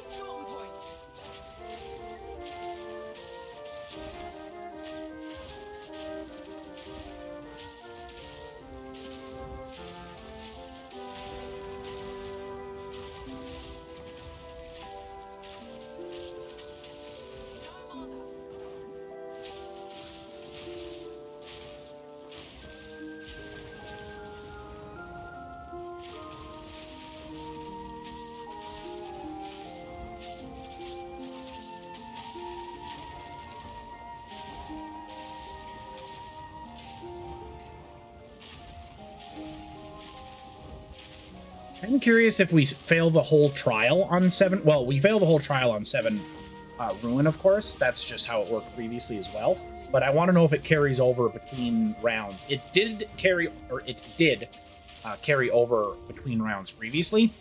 And I don't know if it will carry over between rounds this go around. I could see that being a obvious change or something that they definitely kept to keep the difficulty. With how manageable the Shade seems to be, like it's not attacking much and its teleport is pretty dodgeable, I feel like we probably keep our Ruin.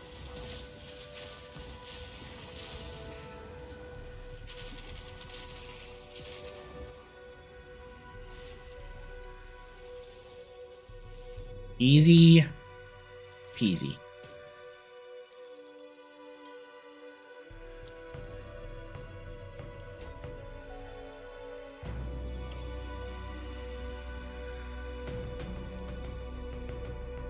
Okay, blood globules and Shade, pretty easy.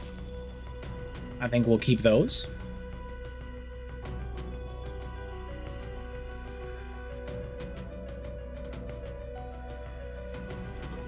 No, blood globules 2. Bloody hearts that tether you. Breaking the tether stuns you. I don't know, like, because we can't get stunned. That's game over. Like, we if you get stunned, you die.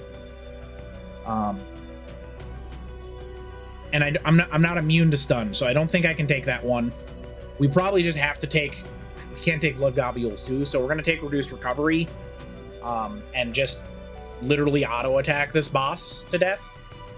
which, sure. we can make that work, I suppose. Oh, this isn't even the boss yet. Yeah, I feel like this one's scuffed.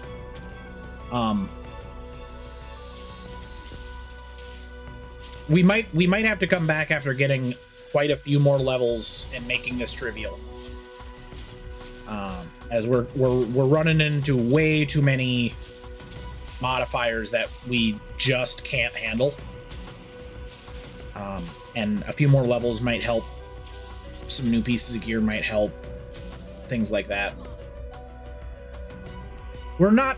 Oh, wait. The animation for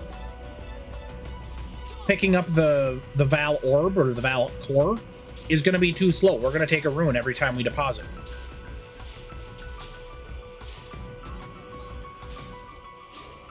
We are definitely feeling the lesser mana.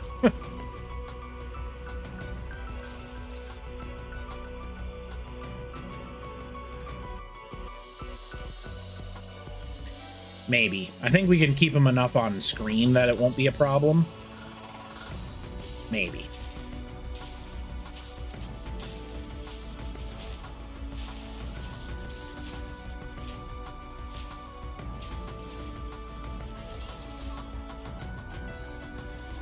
Oh, just barely. We can dodge through them. All right, that works. Okay. We got a line.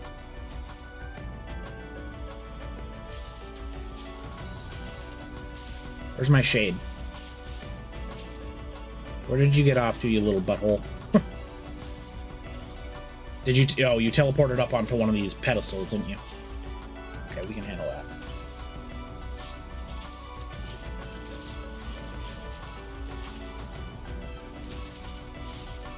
Where? I mean, there he is.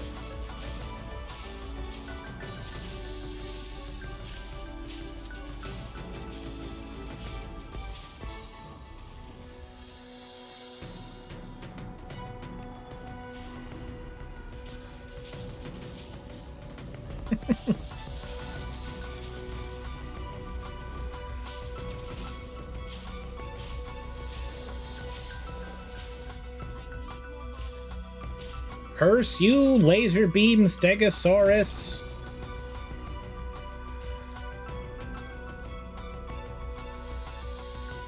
This is not the way I want to go.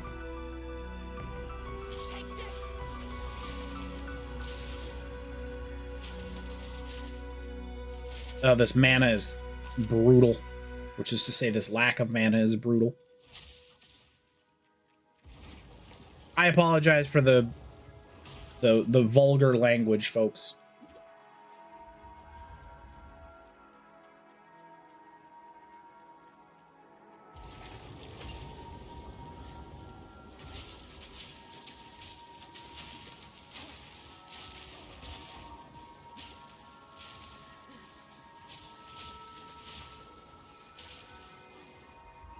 Oh, that would... Frickin' BS. I mean, it's fine. One ruin works. We can get away with it.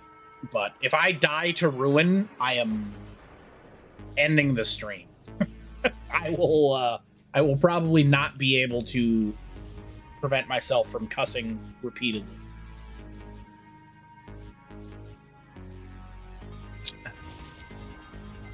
And we try not to.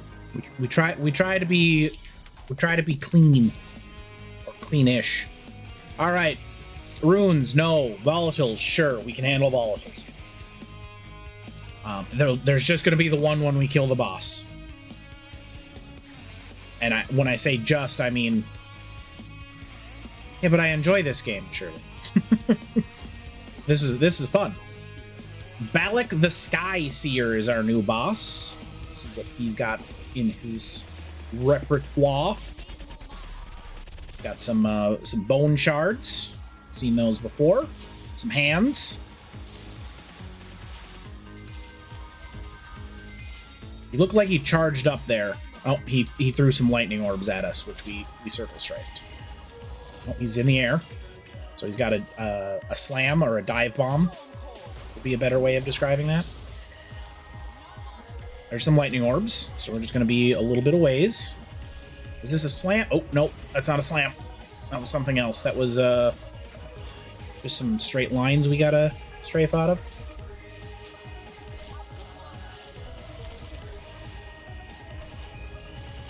Blood orb, there's a slam. A cone. Oh, we got a tornado.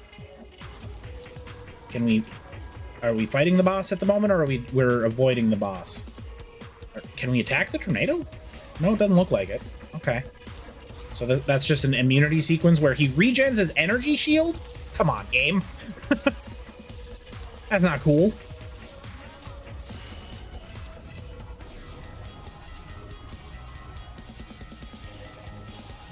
All right, we are out of mana. And we're going to be regenerating mana a lot slower, so I'm actually going to do that. So we got our bow shot on our left click.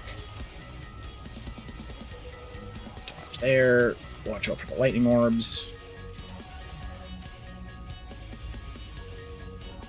Watch out for that. We unfortunately rolled into the little wave thing. I don't see how we break this section. I think this is just a dodge. But why does he get to regen his energy shield? That doesn't seem... Oh, we can bend some storm arrows.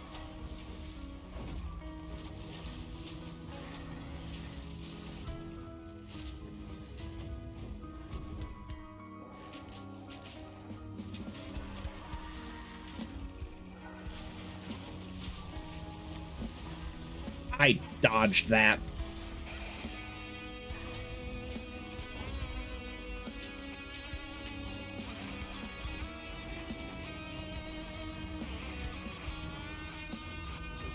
Oh, so dead, so dead. Ooh.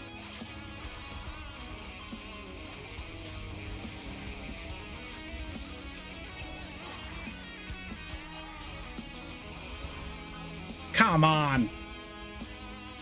With your cheap little tornado, you jerk.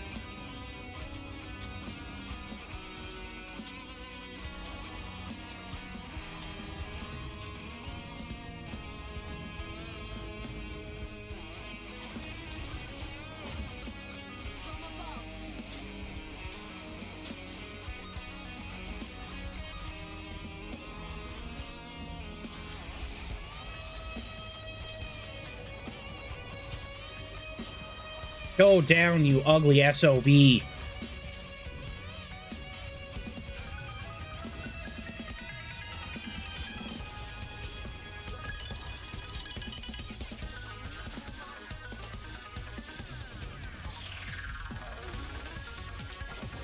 did it! Let's go! Woo! I need a moment. That was tense. That was tense. That was a good fight. A lot of mechanics. The inability of me to not regen mana. Well, we could regen mana, but just like not having mana to utilize and forcing me into the bow shot was really, really tense as far as a sequence goes. We ended with 1 ruin. You can absolutely use stocking spirits going forward.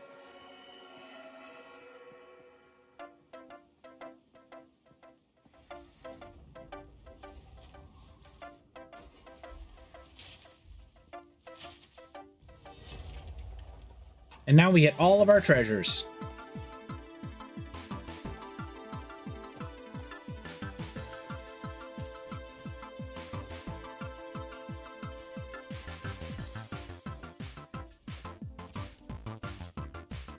And, most importantly, we get our next 2 ascendancy points. Which means we can now get less damage taken per tailwind, and more importantly, 4%, well, this is also extra skill speed and tailwind is really good. And then I'm not really sure what we're going to do after that. Frenzy charges could be interesting, but we don't generate them at the moment. it might just be proximity specialization and then extra projectiles. Could also be Mark and Eagle Eyes, but we definitely know we're taking skill speed. So. We did it, everybody! Let's go! Maybe a single hype in chat? Anybody? Head back to town and clear out my inventory. It's pretty full of all this sweet, sweet treasure that we got. None of which, of course, was a bow. Errol refusing. And QC with QC's old hype emote. I remember QC's hype emote. Anybody else remember when QC streamed? That was ages ago.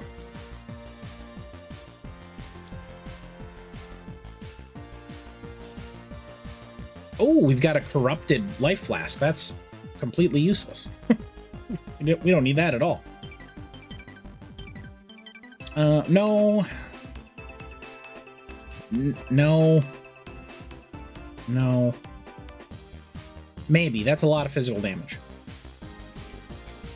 QC Hawk never streams indeed. Truer words never spoken, Bastion.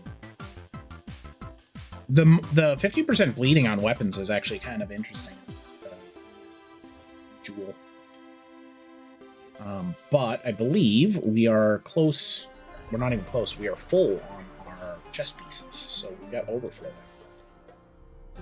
We'll eventually go through and sort all of these so we have like one specific of each level range. But for now, we're just kind of making do with what we got. Arrow with the emote spam. Let's go. We love a good emote spam. In here. Nope. Yep. That's $11,000. Good God. Those are some of the emotes that contain hype in the name. Yeah.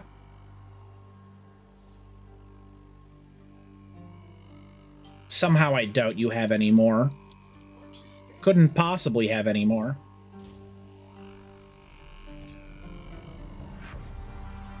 All right, we're leaving Flicker Town. Oh, the Mechanarium's several floors.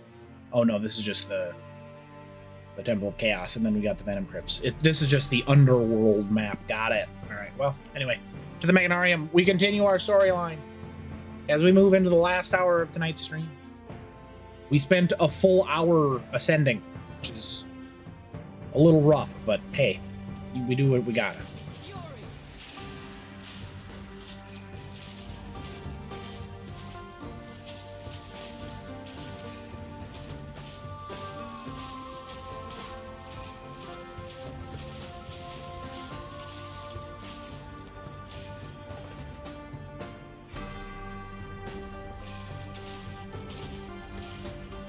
So the skill speed, I feel a little bit quicker on my attacks, but not super noticeable.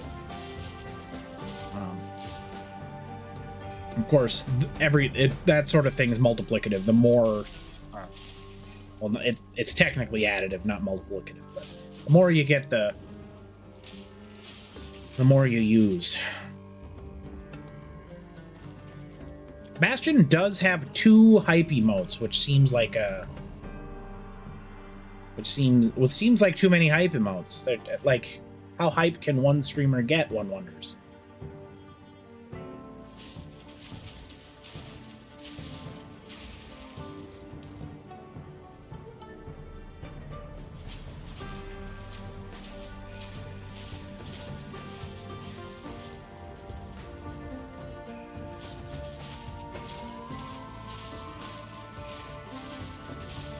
Oh, you're enjoying your Stardew playthrough, eh?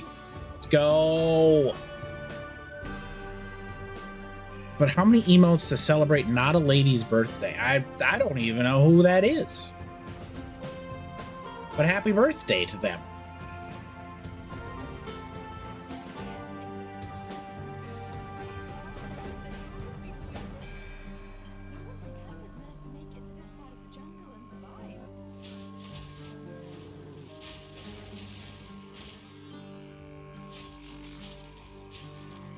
You played for 4 hours today and it's pretty fun. It is a very good game. We are fans of the Valley in this stream.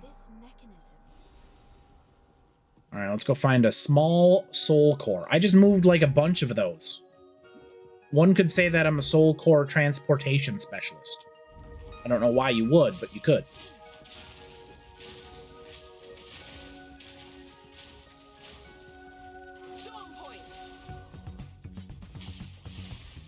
I suppose if you had literally nothing else to refer to me as, that'd be something.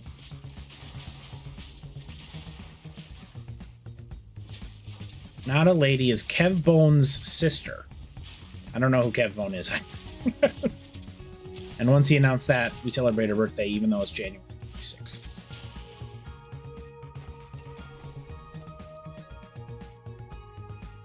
Activate the stone altar. Okay, well, don't have to tell me twice. Any stone altar enjoyers out there in chat?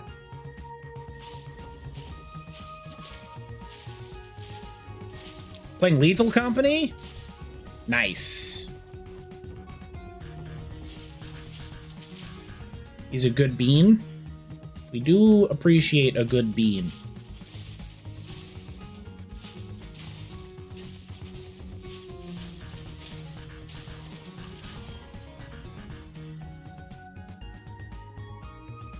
If you had a stone altar in your own home, chat, what would it be an altar to? Would it be an altar to man's folly? Something to spit in the face of God himself? Maybe just a bunch of cat pictures.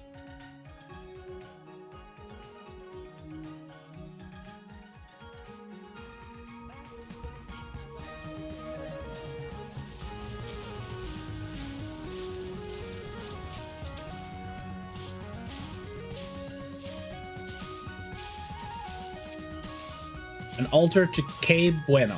I don't know who K Bueno is.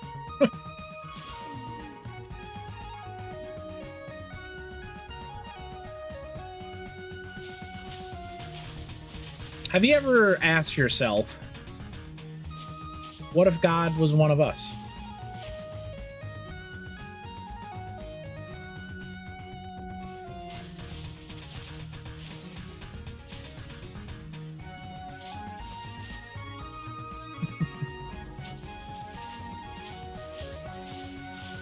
Just a stranger on the bus. Nicely done, QC. Imagine, if you will, a 10-pound can of nacho cheese that weighs 3 kilograms. Sure. I don't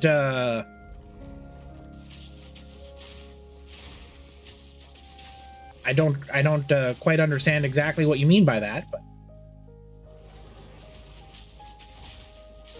oh, I don't know what a number 10 can of nacho cheese sauce is. What's a number 10 can?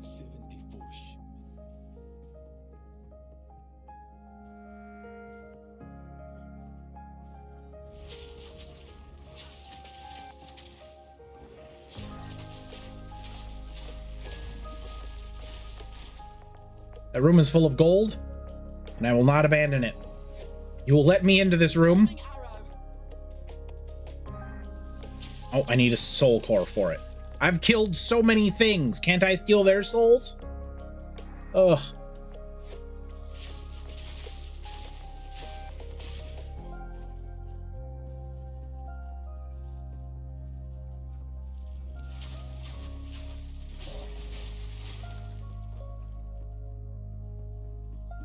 I feel this game is really hindering my soul pilfering abilities.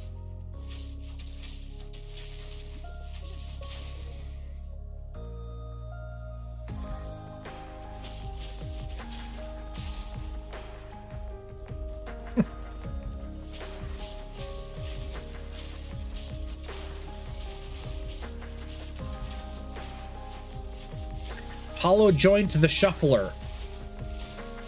Okay. That sounds a lot more like an insult than a name. Who's that? Oh, that's old Hollow Joint. You know, the shuffler.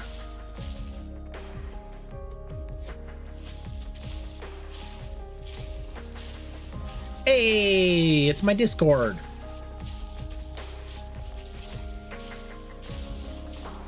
Come hang out. I occasionally post things that interest me and art. And oh, Errol posted something in general. Okay. Hold on, my mic unfortunately stands directly in the way of my second monitor sometimes. That is a big can of cheese. God has no hand in this. That is true. Also, how good is nacho cheese?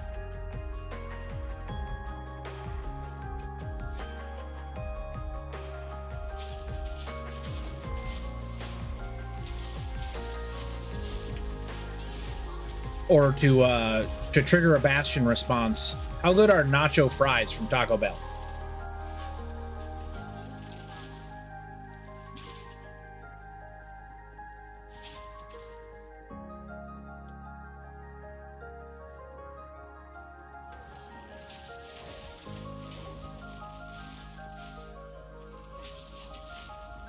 Thunderous shot.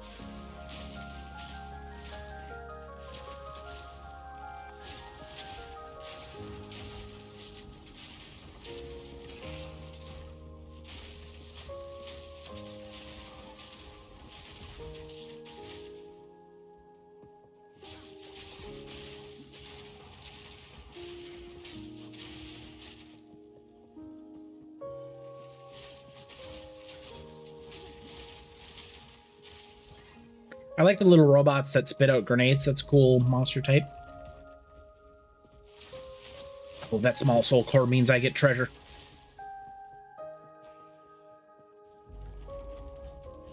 Does it have a... It does!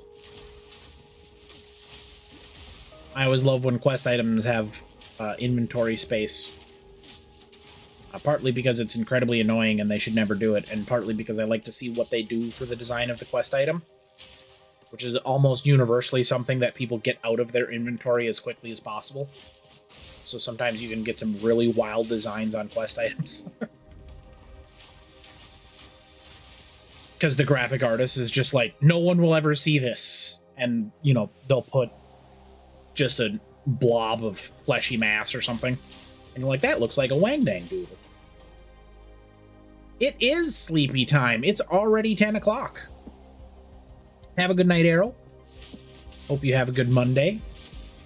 I'm glad that your partner's out of the ICU, and hope they continue their speedy recovery.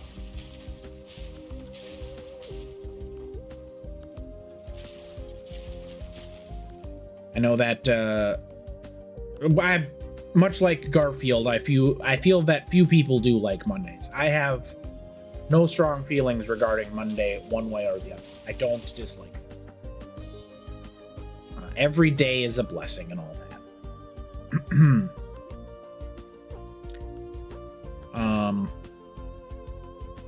What was I gonna say? I know a lot of people use this particular stream as their sleepy time stream. So enjoy your rest.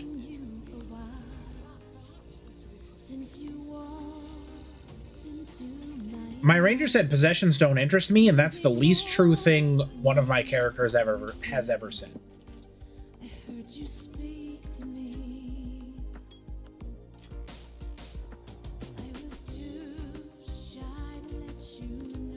I would murder an infant in front of their mother for loot.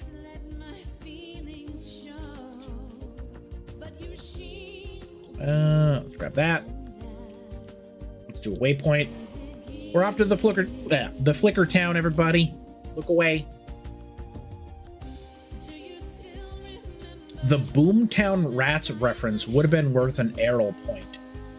I guess not. I don't know who the Boomtown Rats are, otherwise I would have happily referenced them right here. I can't reference things I don't know. But I do always appreciate being one of today's lucky 10,000. We support learning of all kinds in this channel. I'll be waiting for you if you still believe in love. Yes. You need to inject the flicker directly into your veins. Ew. That flask is stinky. Whoa! 7% attack damage on a jewel? Let's go.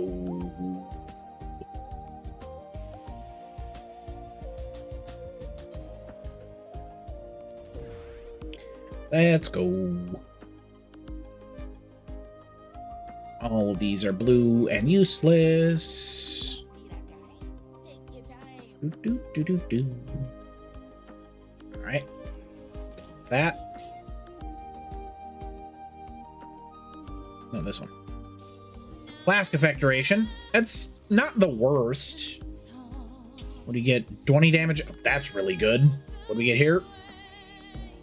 Mark skills have duration. That's the weakest node, but 3 good nodes on a jewel is definitely worth our time. So we are very happy with how that one shook out. In fact, I believe if I have a jewel socket open, I will socket that one in.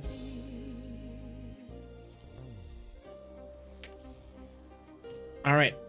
We're leaving Clicker Town, everybody. You can look again. We actually didn't flicker until the very end, which is nice.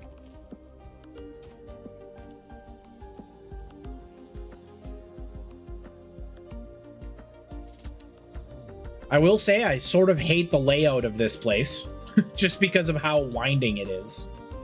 Like, there's no reason for this to be as convoluted to travel as it is.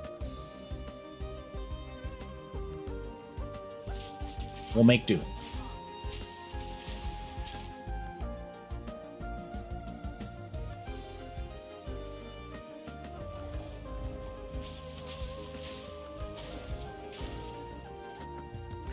QC, what games from the Game Awards that got announced are you interested in? What are you looking forward to playing next? I know you don't get to play games with managing your zoo, but I figure there's at least one that caught your eye. Lunar, that's a remake. You need to pick a new game. Also, when does the Lunar remake drop? I thought that was pretty close, wasn't it?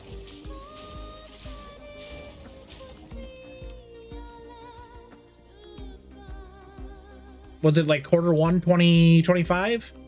I almost said 2015. Wouldn't that be a trip?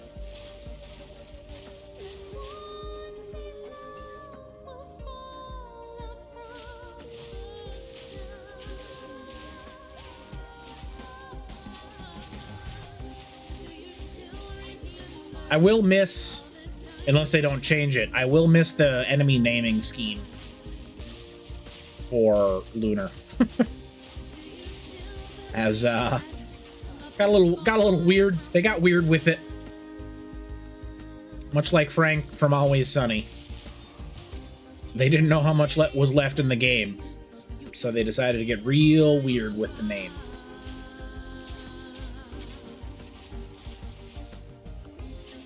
Small Soul Core.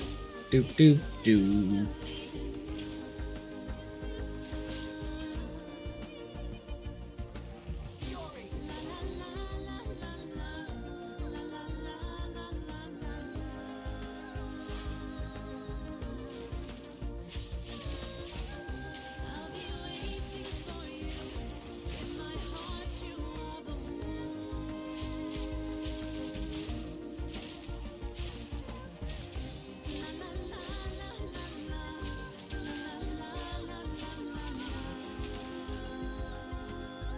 Monster was stun resistant, but they weren't was arrow resistant. Got him.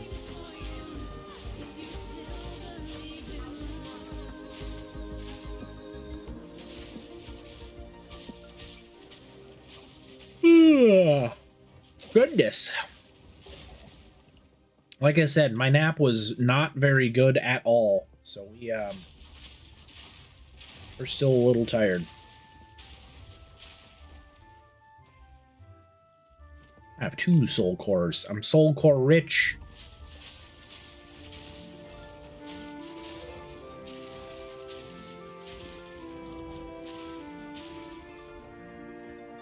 Oh snap, Final Fantasy IX. Better be January 1. Yeah, I thought it was Q1 of 2025. It's pretty hype. I know we got Monster Hunter coming out pretty soon. That's in February of next year. Just a couple months till that one drops. We will absolutely be playing that one on stream. So if you are a Monster Hunter enjoyer, get your swords and bows ready, as we'll be jamming that one quite a bit, I feel. Yeah, we'll just grab this, and then we're gonna head back to Flicker Town again. Our loot is not particularly valuable, but we did just spend like 10,000 gold on an item we aren't technically using, so sometimes that be the way it is. Probably do a lot of community runs of Monster Hunter, so if that's a game you enjoy, stay tuned. Nope, gotta talk to Sin first. Come on.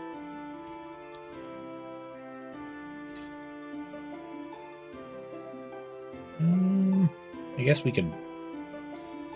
Oh, it's not bad, but it's not good. We did not level, so we don't have to look for anything, which makes the town trip a little bit quicker.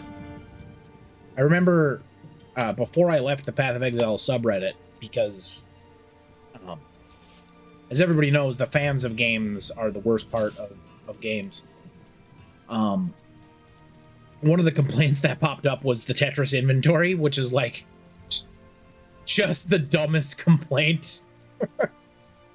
I'm playing an ARPG and I'm complaining about my characters having a skill tree. It's not just like, it's a core part of the game. It's not something you could, well, you can absolutely have an ARPG without a Tetris inventory, but you're shying away from where you need to be. This feels like the way we're supposed to go, which we're okay with. But we're gonna go over yonder first, because I believe there was a sub-boss in the stream. We had some gears.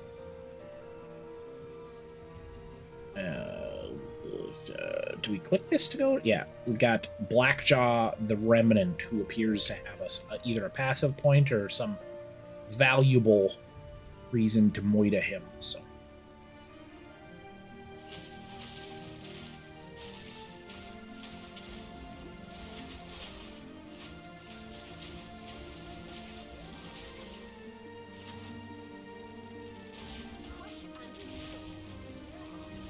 quick and lethal.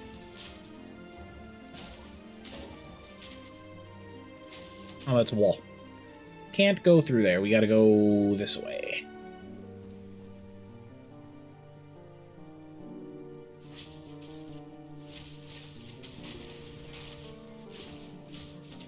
Are you gonna play Lunar on stream for us, QC?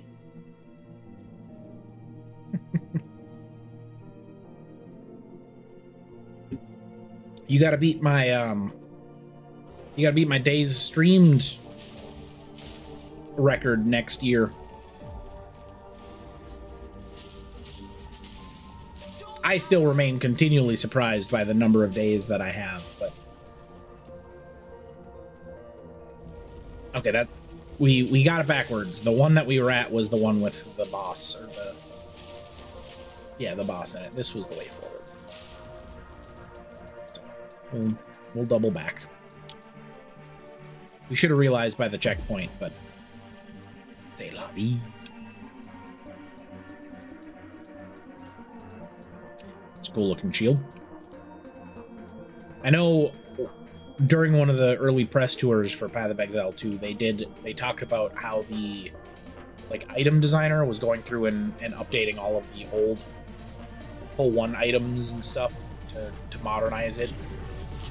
And then he was saying, or he was talking about how, wow, that was technically before the fight started. He was talking about how he would just make items and he would leave it up to the game designers to determine what that item does, which is so cool.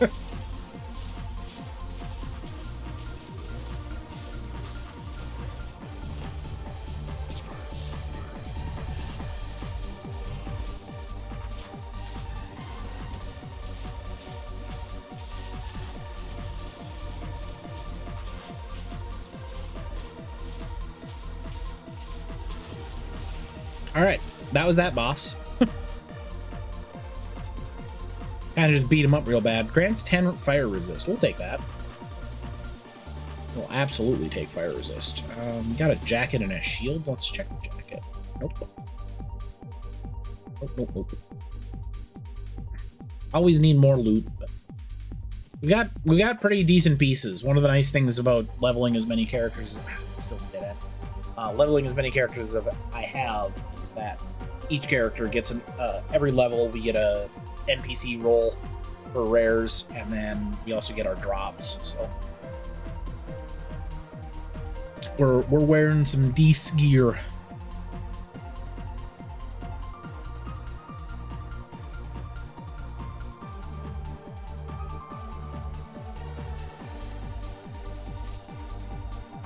I believe, and by I believe I mean I'm definitely going to focus on just playing this character going forward.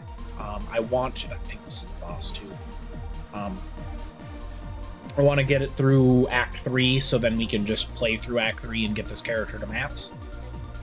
Once I finish Act 3, I will level the characters off screen instead of leveling different characters, just because you've all seen the acts, and I want to get us to just new content at that point, which will be maps.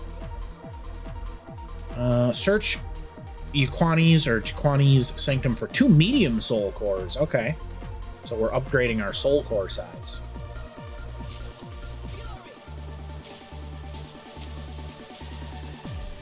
Prowling Shade. That monster existed in Path of Exile 1, and I hated it there.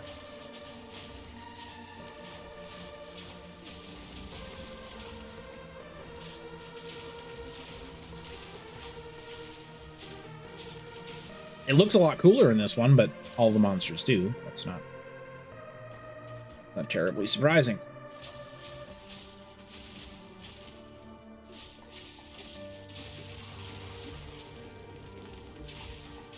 It's amazing what 10 years of visual improvements do. I do feel my graphics card is a little bit outdated. We're still good, but we're definitely shopping around. I'm looking for an upgrade. Partly because I want to make sure Wilds runs really well, especially if I'm streaming.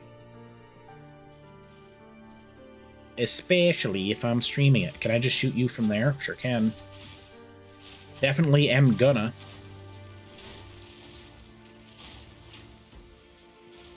Where are you? There you are.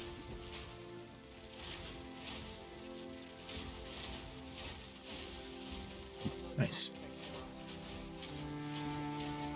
Horror Chewer the Lurching.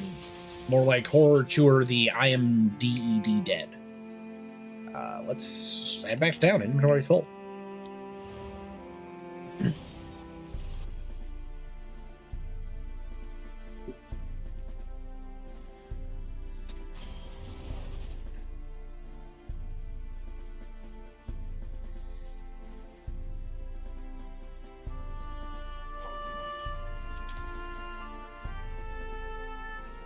This chest piece, I feel very confident in disenchanting. Let's see if anything else seems worth it. This shield as well. It's a good shield, but it's not a great shield. So. I see what I did there. We still have not leveled, so we don't have to do anything with vendors. Just get rid of everything. Double check that flask. Yeah, it was bad. Come on. Enough with the flickers. Also, GGG, fix your stuff. Fix your stuff. We are, I guess it's only 10:17. Never mind. I was going to say we're in the last half hour of the stream, but we're in the last 40 minutes of the stream. So, we're still good. We're going to find someone to raid out to, though. Like I said, I've been raiding to people, or I've been looking to raid to people that we have not raided to before, so. I need to find another soul core to use this. Oh, that's where our medium soul core goes. Got it.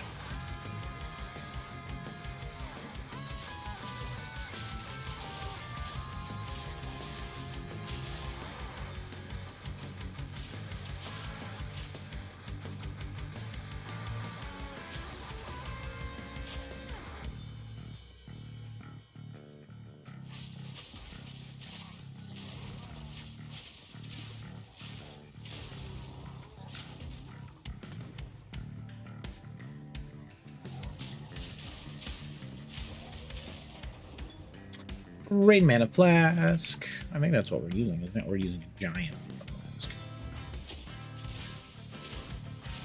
Which sounds like more conceptually, great or giant?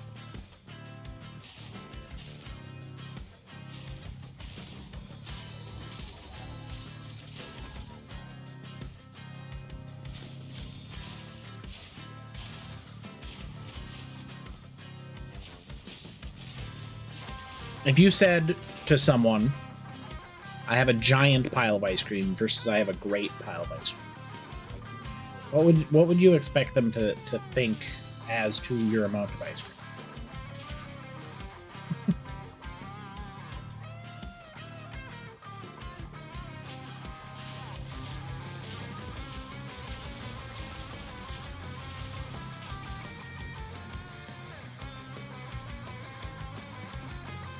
Oh, this is called Road Rage? This song doesn't... I don't know what this song's from, but it's very familiar.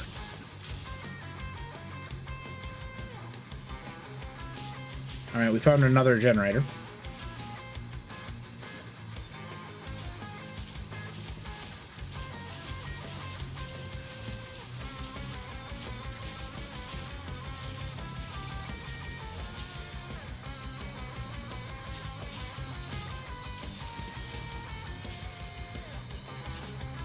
Did we have a sub-boss in this one? I don't think we did.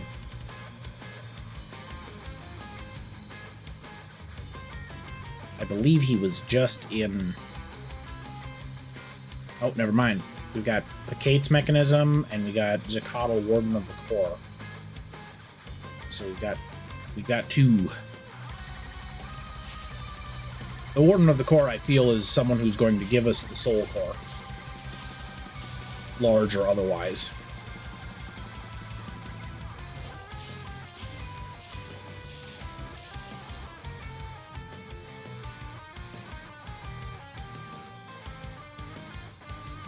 It's got a checkpoint on it, but I didn't see a boss or anything to fight down here. Interesting.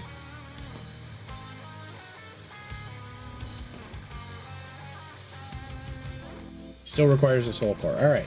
Well, we're looking for those. Haven't had any luck yet. Ding! 41. Crushing it.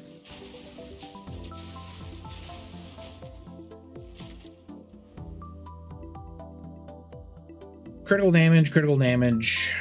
I don't know if we want the projectile speed buff. We can't take that. We could just take damage. Critical damage is fine, but we really don't have a terribly high critical chance. Excuse me. I think that's in passive or skills. So, like, just as an example,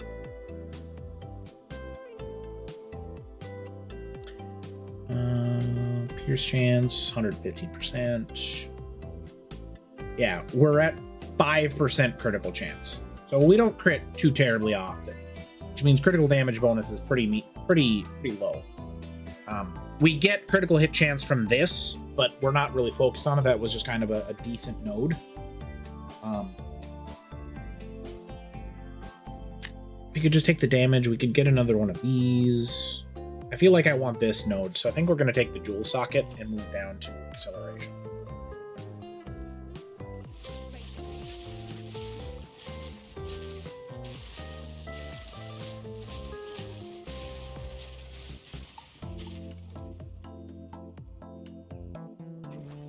Because movement speed and skill speed, those are what we're looking for on this build. We want to go fast, and we want to shoot quick. And then we really would like some MP on MP leech, preferably on hit. But would take something like MP hit on physical damage or MP leech on. Well, double preferably on lightning damage, but would take physical. Gotta go faster. That is correct. We're going a little bit faster with this character than others, which is why I appreciate it.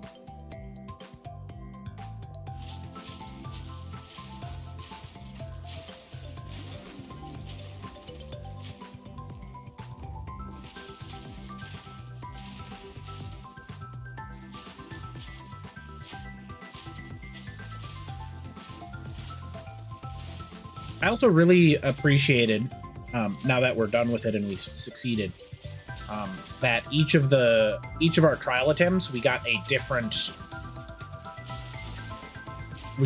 boss.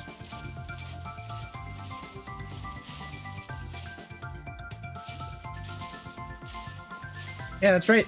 This is just an open wall, folks. I'm gonna shoot you and you're gonna stand there and look at me like fools. Get ranged weaponed idiots.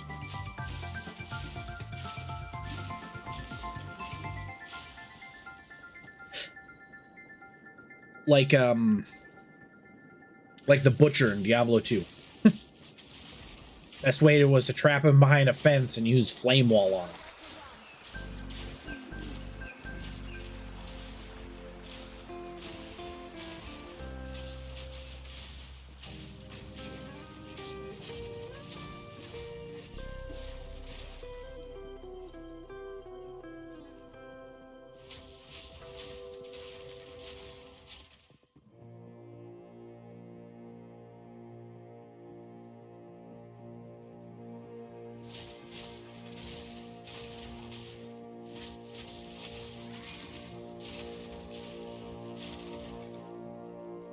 Those are just mobs. I'm not going to double back for just plain mobs. If it was a rare, I might go kill it, but... Alright, we went into a big circle, or we've gone in a big circle, and we found 0 soul corpse. Doing well, I think. Ow. Level 10. Probably just lightning rod. And then we can work on some of the extra skills.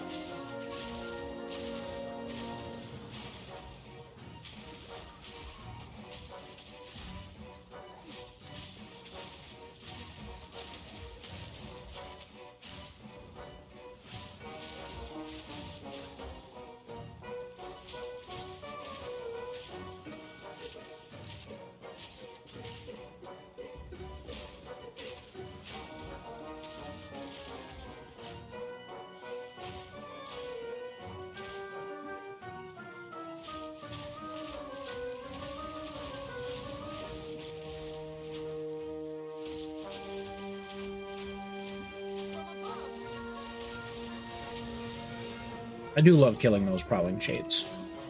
Very satisfying.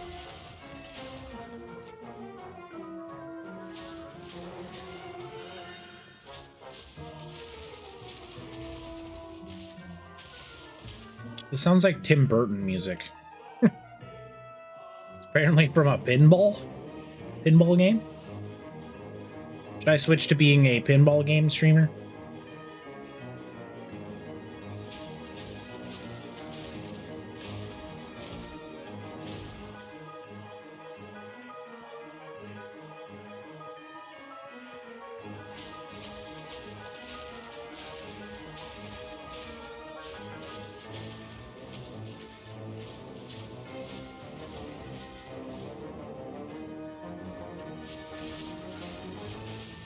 Those stalkers are definitely very accurate. Pinball was the GOAT computer game. So it depends on if we had internet access. Without internet access, absolutely. What was it? Space Pinball? Straight banger. Best thing you could ask for. Not close. Once you had internet access, Yahoo Games was where it was at.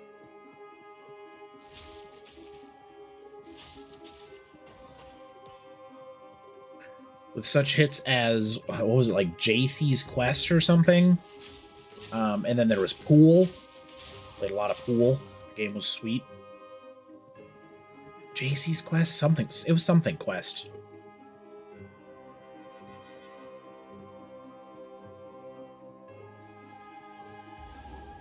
Oh. Corruption Altar. Corrupts an item, modifying it unpredictably. Well. Ooh. I feel like I should just use this on something that, like, I've got another helm. So if this helm explodes, I won't feel too terrible. Literally nothing happened. Okay, cool. Sweet. Actually, no, it changed a little bit. It doesn't have life on it anymore. Yeah, it changed my life to life regen. So a strict downgrade, which is fine. That's why we use our helm, because we have a different helm we can use without going through terrible.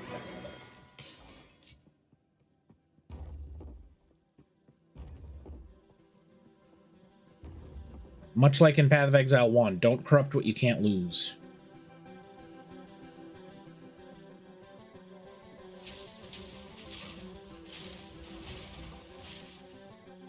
Normally I would have done something like my bow, but the +2 level to projectiles is currently carrying me.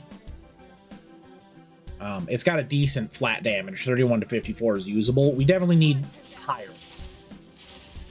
We're gonna need to upgrade sooner rather than later. The gem levels are gonna run out, and honestly probably have run out. But we don't have a bow that's like a flat 100 damage. When we do, that's when we'll change.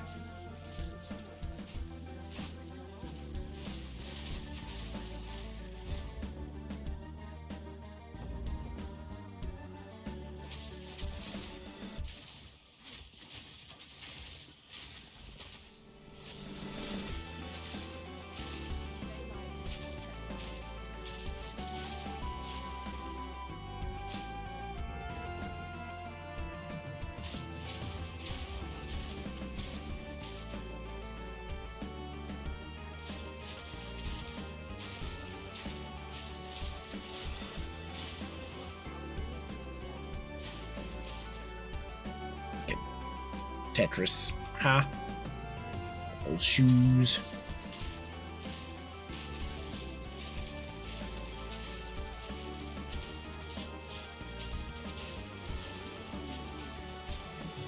Horror Rot. The easily perforated. I'm shooting him with a bunch of arrows. Did we get a Jin coin? Huh. Interesting. We're headed back to Flicker Town. And now we're in the last half hour of this stream. If you have somebody you'd like me to raid out to, now's the time to let me know. Otherwise, we're going to find someone new. Find a new friend.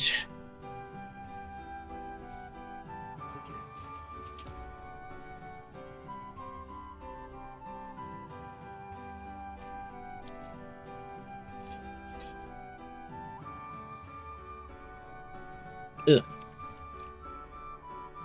Almost good, but not quite. 10% movement speed, huh? Sweet.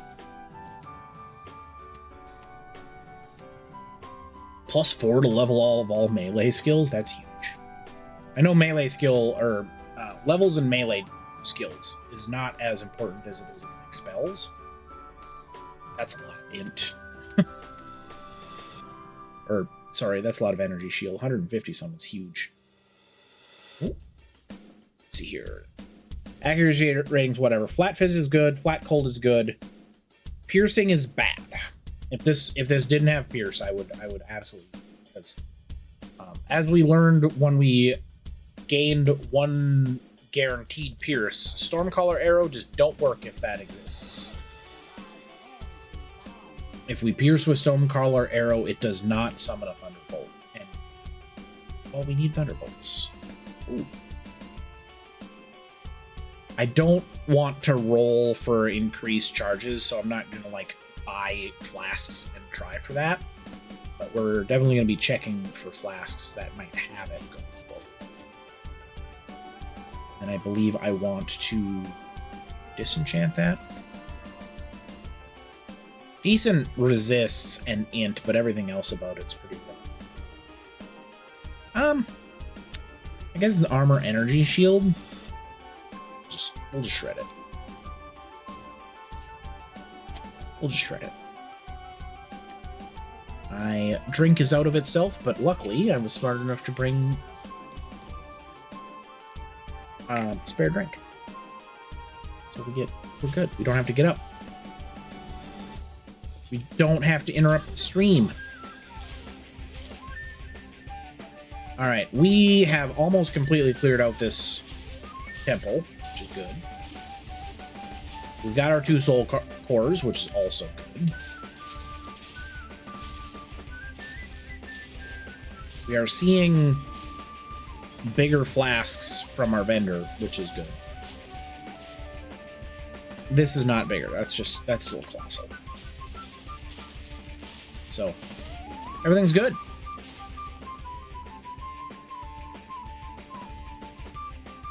Clear out this last section, and then we can start spinning up those, whatever they're called.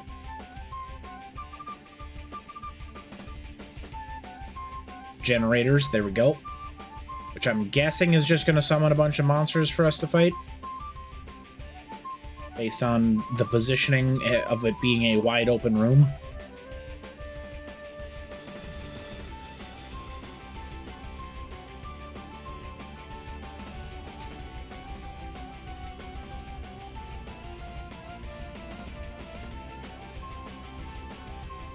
Alternatively, it could just be a trigger to get the boss to spawn, which, now that I see it, is how I think it's going.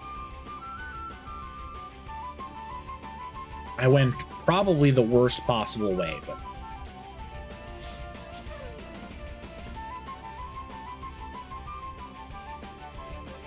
maybe not. This is not the worst possible way. We're definitely going to be fighting a boss soon, though, so I think we're going to switch this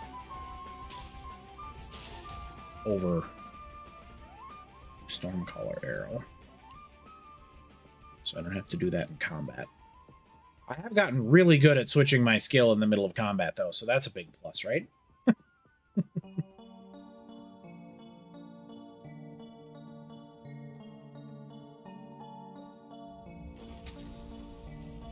Retrieve the large soul core.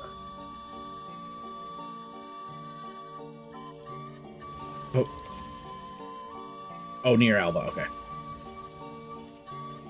Oh, it's waking up the monsters.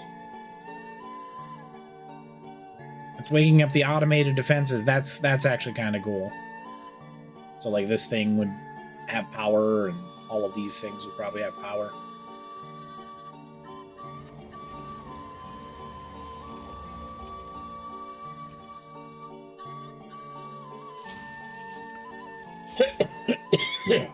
Excuse me. Probably just gotta wait till the power gets over here.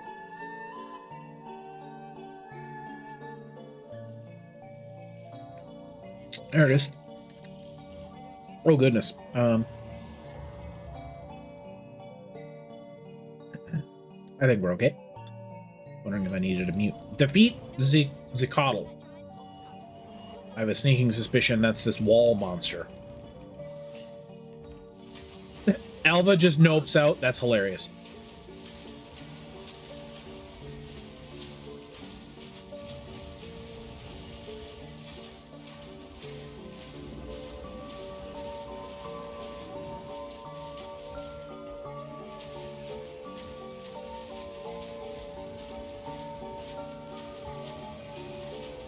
Not that I expected her to fight or anything, but the fact that she just stone teleported away is amusing.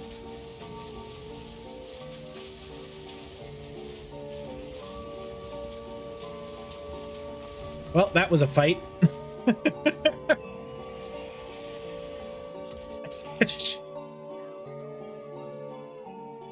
You should have shared. Now the core is mine.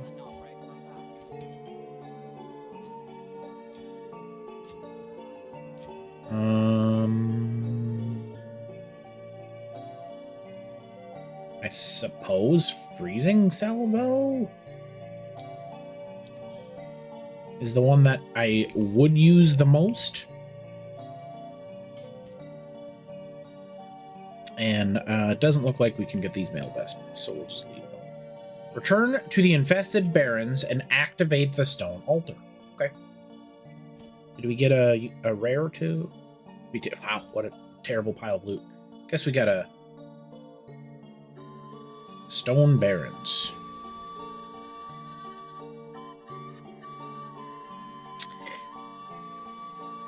Suppose we got a skill gem. Can't be too upset.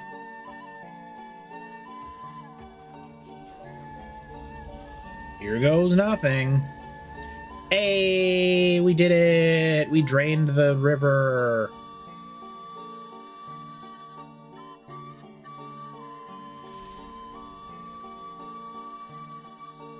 We are now in the Matlaon waterways, which is 39, and it has 2 bosses in it. Well, I think this is the boss, and this is what we're supposed to do, because, again, we're trying to block this so we can get to this temple. We got Nurag's hut. We're actually not too terribly over-leveled. I figured we were, but this character is moving through the jungle pretty quick. We're moving through Axe pretty quick. Not a lot of wipes, apart from the ultimatum. Really helps, I think.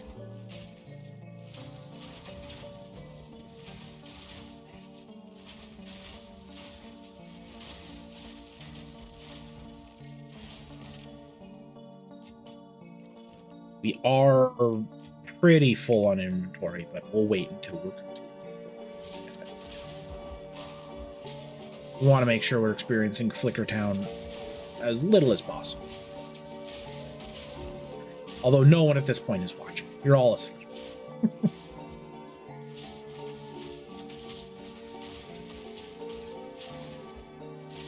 It is, in fact, sleepy time, so I've briefly considered, and I think I probably will be adjusting my Sunday schedule, and we'll just go 7 to 10. You've been working?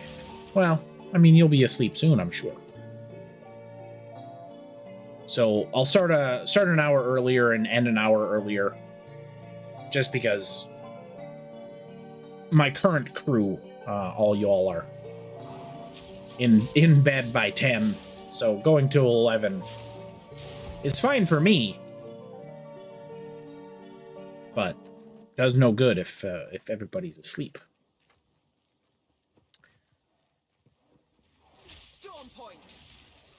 Got to get all your work done so you can take a vacation.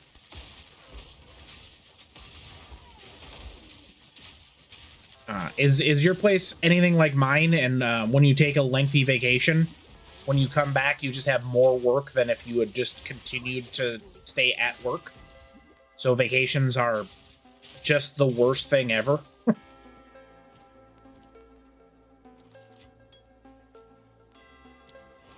That's my favorite vacation hiccup, is where it's like, yeah, I'm gonna take some time off. Cool. Just have to catch up with all the stuff that I needed to do while I was not here. I do have a very good coworker who does cover for me as much as they can. But turns out our job takes 2 people. And so when one person's working and one person's not, some of the work just literally cannot get done.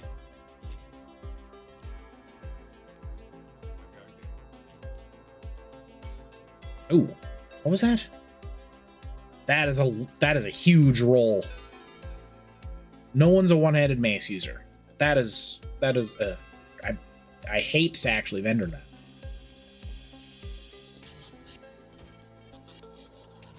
You know what? I'm not going to. I'm going to buy that back.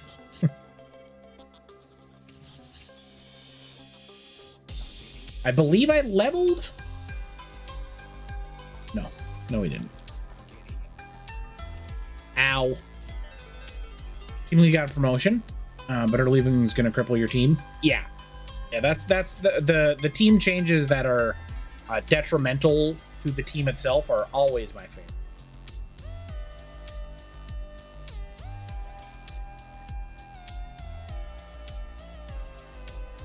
I'm just like, who is this helping?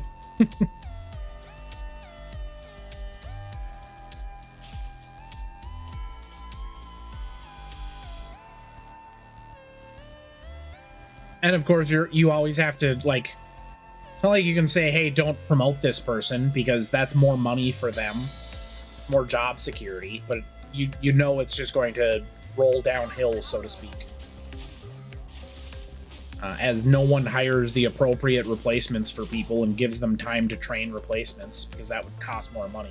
Also, I am either lagging like the bejesus, or everything's a little glitchy. Oh, what were you doing? Everything was a little glitchy at the moment.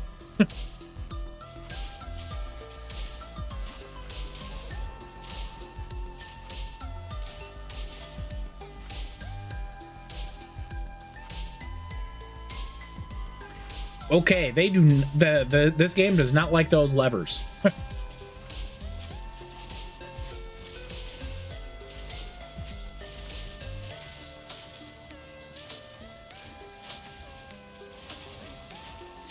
Harry Frenzy the Haggard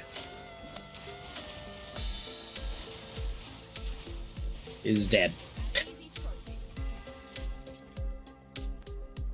You're a lizard, Harry. Now you're dead. Shadow Mauler the Callous. That's a good name.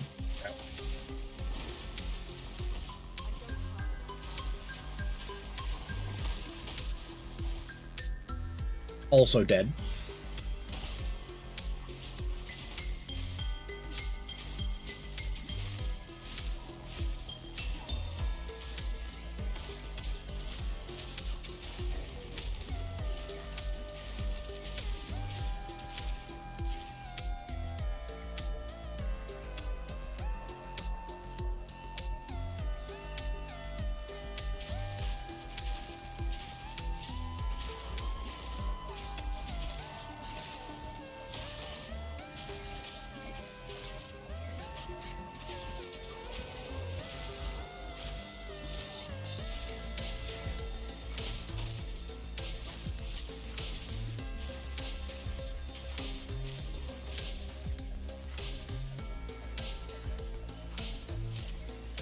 I feel like when I empty that lake, those fish are going to attack me.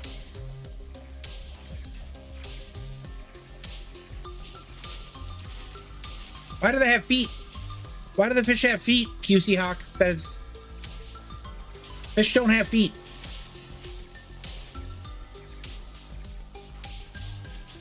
Not appropriate.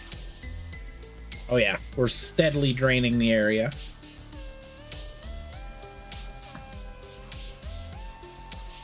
They don't have a plan to backfill? Yeah, no, why would they hire someone to do their role when they can just expect someone to do her role and for the same amount of pay?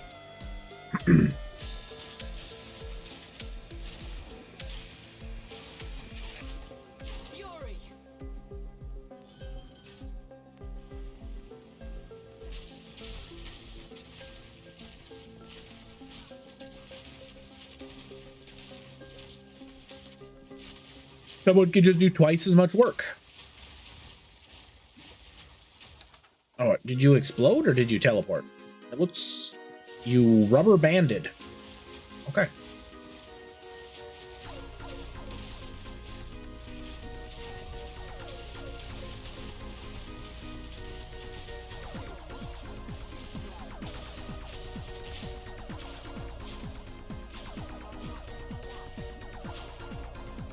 Inventory is full again. Let's go. Let's go. Treasure for days. I think this will probably be our final zone, mostly because there's 8 minutes left of the stream. But we'll do our best to get through it. And then, of course, we'll be back on Tuesday. We might be back tomorrow. I would not bet money on it if I were a gambling person. But we are in the age of bonus streams because, well, it's slow. By slow, I mean I don't usually have things going on most weekdays. And because I'm just playing Path of Exile, so if I'm gonna do that, I might as well talk to all of you fine folk, even if some of you don't particularly like the game. I'm greatly aware that the vast majority of you are not here for the gameplay. I do want to mention, though, the gameplay is immaculate. I am really quite good at this game.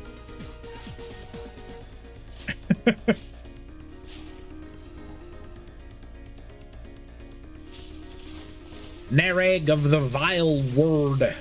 Ow.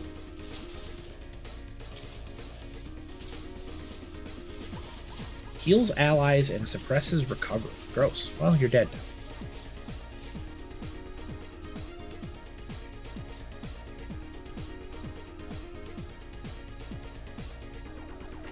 Mana per enemy killed. It's not bad, but honestly, the mana regeneration rate would probably be better.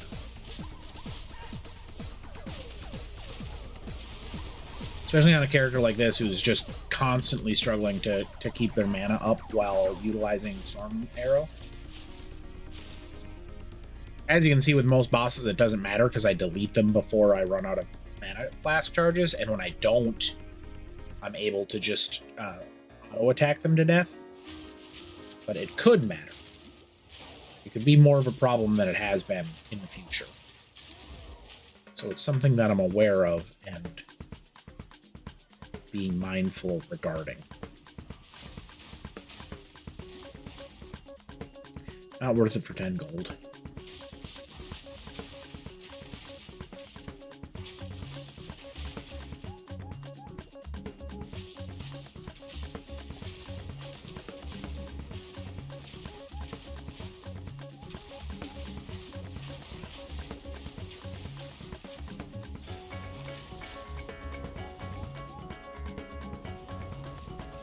A crossbow and a scroll. That was some pretty stingy loot there, game.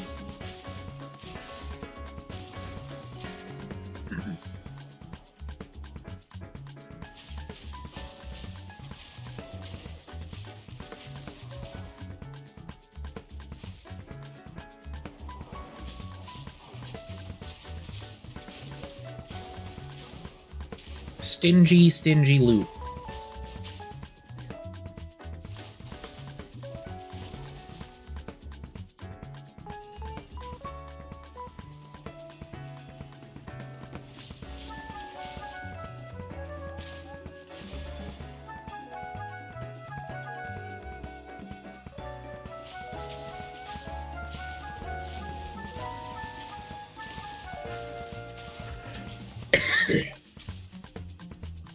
Excuse me.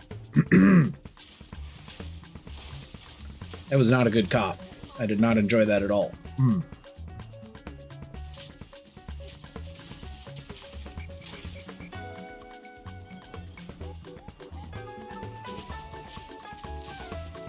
Okay, dodge rolling is bad, but if I just move, it kind of pulls you back, but it does allow you to move.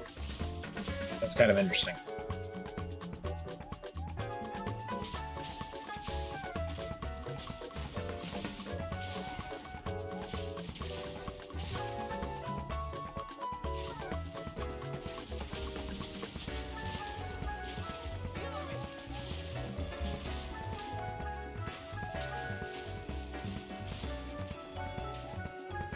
Of course, you can also just wait for the animation to finish, and there's no bug fix at all.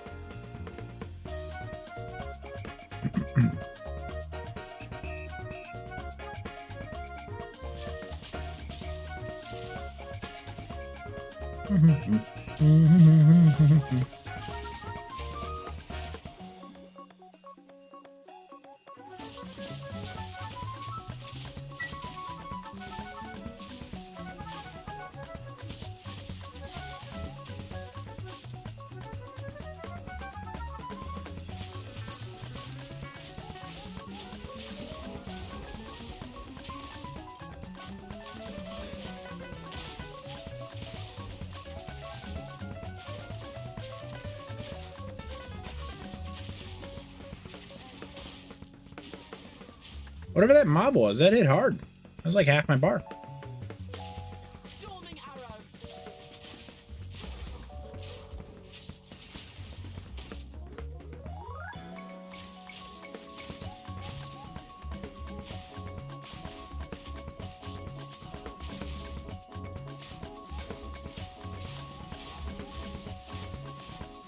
Bane Ripper the Merciless. I'm enjoying the names. Partly because you never get to see the names in Path of Exile 1 anymore, because the monsters die too quick. And partly because the greatest name in Path of Exile 1 history is Tom Brattles, which was a misreading by myself of Tomb Rattles. One of my favorites. I'm hoping to recapture that magic. As we come back up to what is probably the last sequence we're going to do. That's very likely our final lever.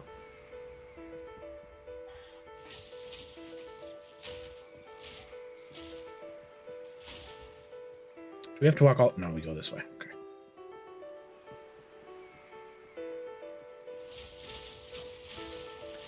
Maybe it's not. Maybe that's just the halfway point. If that's the halfway point, I'm going to be a little disappointed.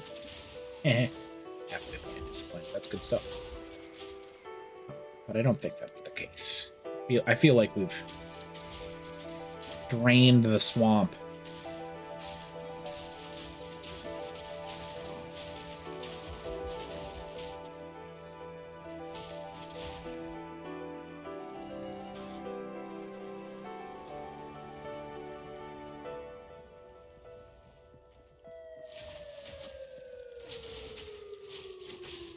These river drakes definitely teleport. I don't know if it's an intentional design thing or if it's just because they're a little glitchy.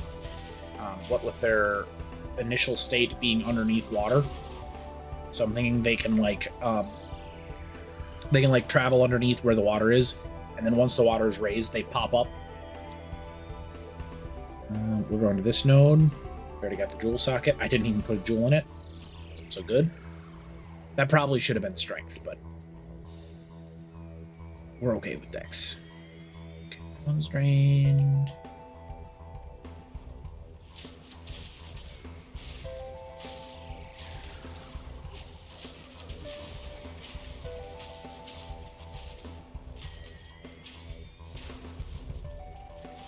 That's a wall. Looks like we'll run a little bit over today, but that's okay. Thunderous shot.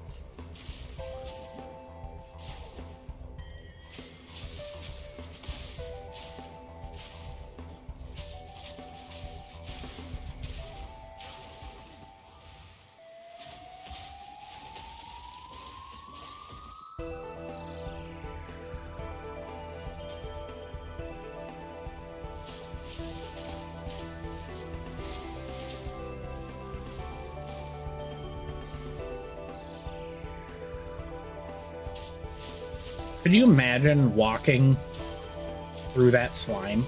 It would be so slippery. Let alone dodge rolling through it, you would fall over constantly. And then you'd be covered in that slime. It'd be horrible.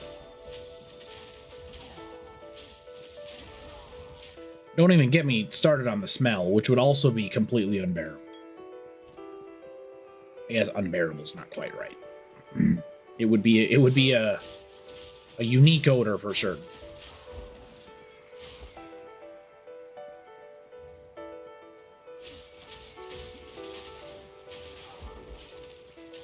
No, you wouldn't.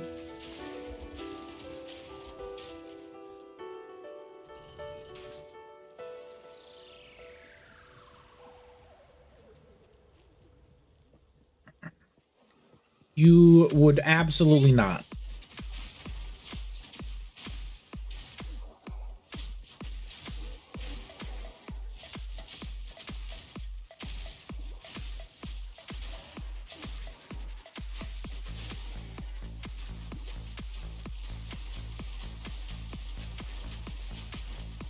Poor Toxic Face. Stuck on the wall. Ooh. Gargantuan flasks. No. Maybe. No. That's so bad. That's really quite disappointing. Removing mana from your life, or removing mana when you use a life flask is quite possibly the worst thing. There are builds that would not care about it. There's like a one of the witch builds. Instead of spending mana, you build up fire, and then when you hit maximum fire, you explode. Which in theory is supposed to just let you cast nonstop. But currently we can cast nonstop, so it doesn't really feel like a buff of any sort. However, removing 10% of your mana when you don't have mana just to have a better life flask is a problem.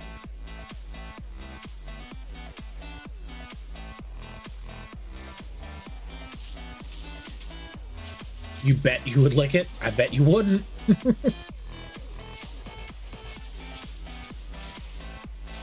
Surely you've smelled a sewage pond before, QC Hawk.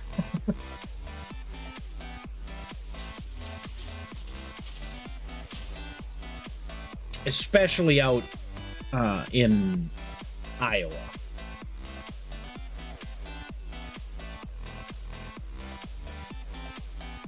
Hey, it's the big lever. Let's go.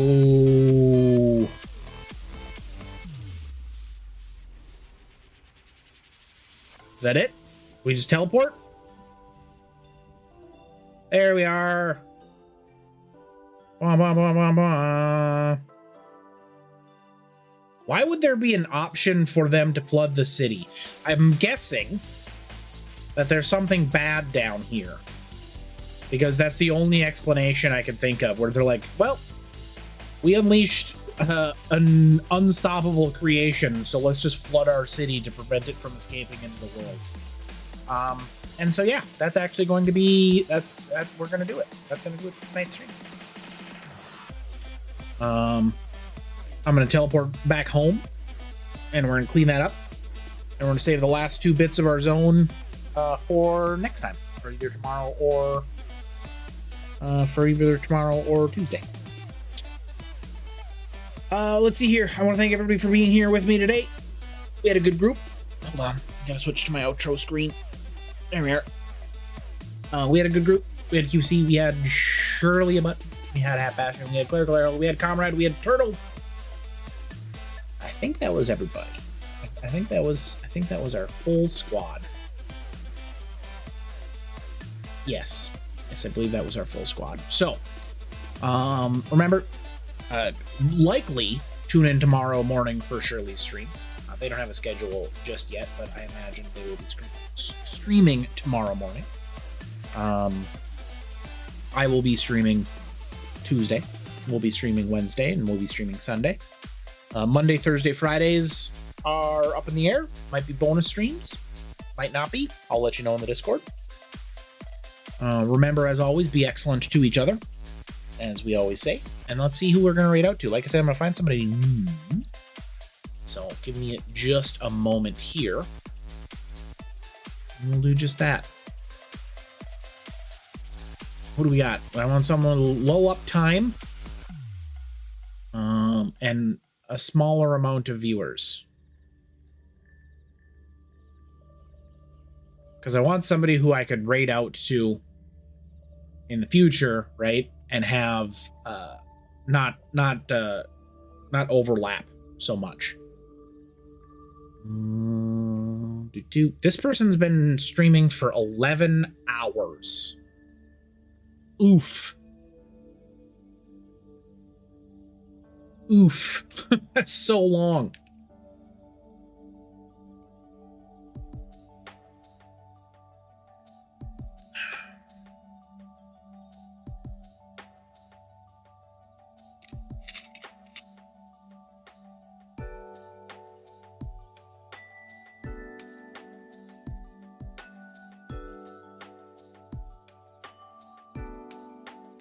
All right, I think I found the one. We're gonna go here. We're gonna stream out to Kaneko Mio, a VTuber. They have 10 viewers. They're playing Path of Exile 2. So the game fits. I already said all my goodbyes, so I won't say them again. I will remember or remind everyone to be excellent to each other, because what else can you really do? Be kind to yourself, be kind to others, all that jazz. Thanks again. I think Errol gave me a bit for the bit. Enjoy your stream. Remember to say hello to Kaneko, and we'll see you next time.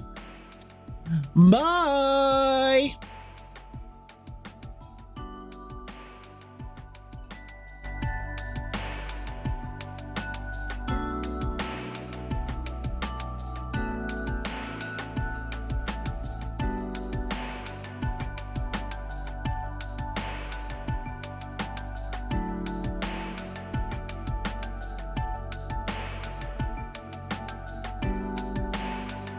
Stop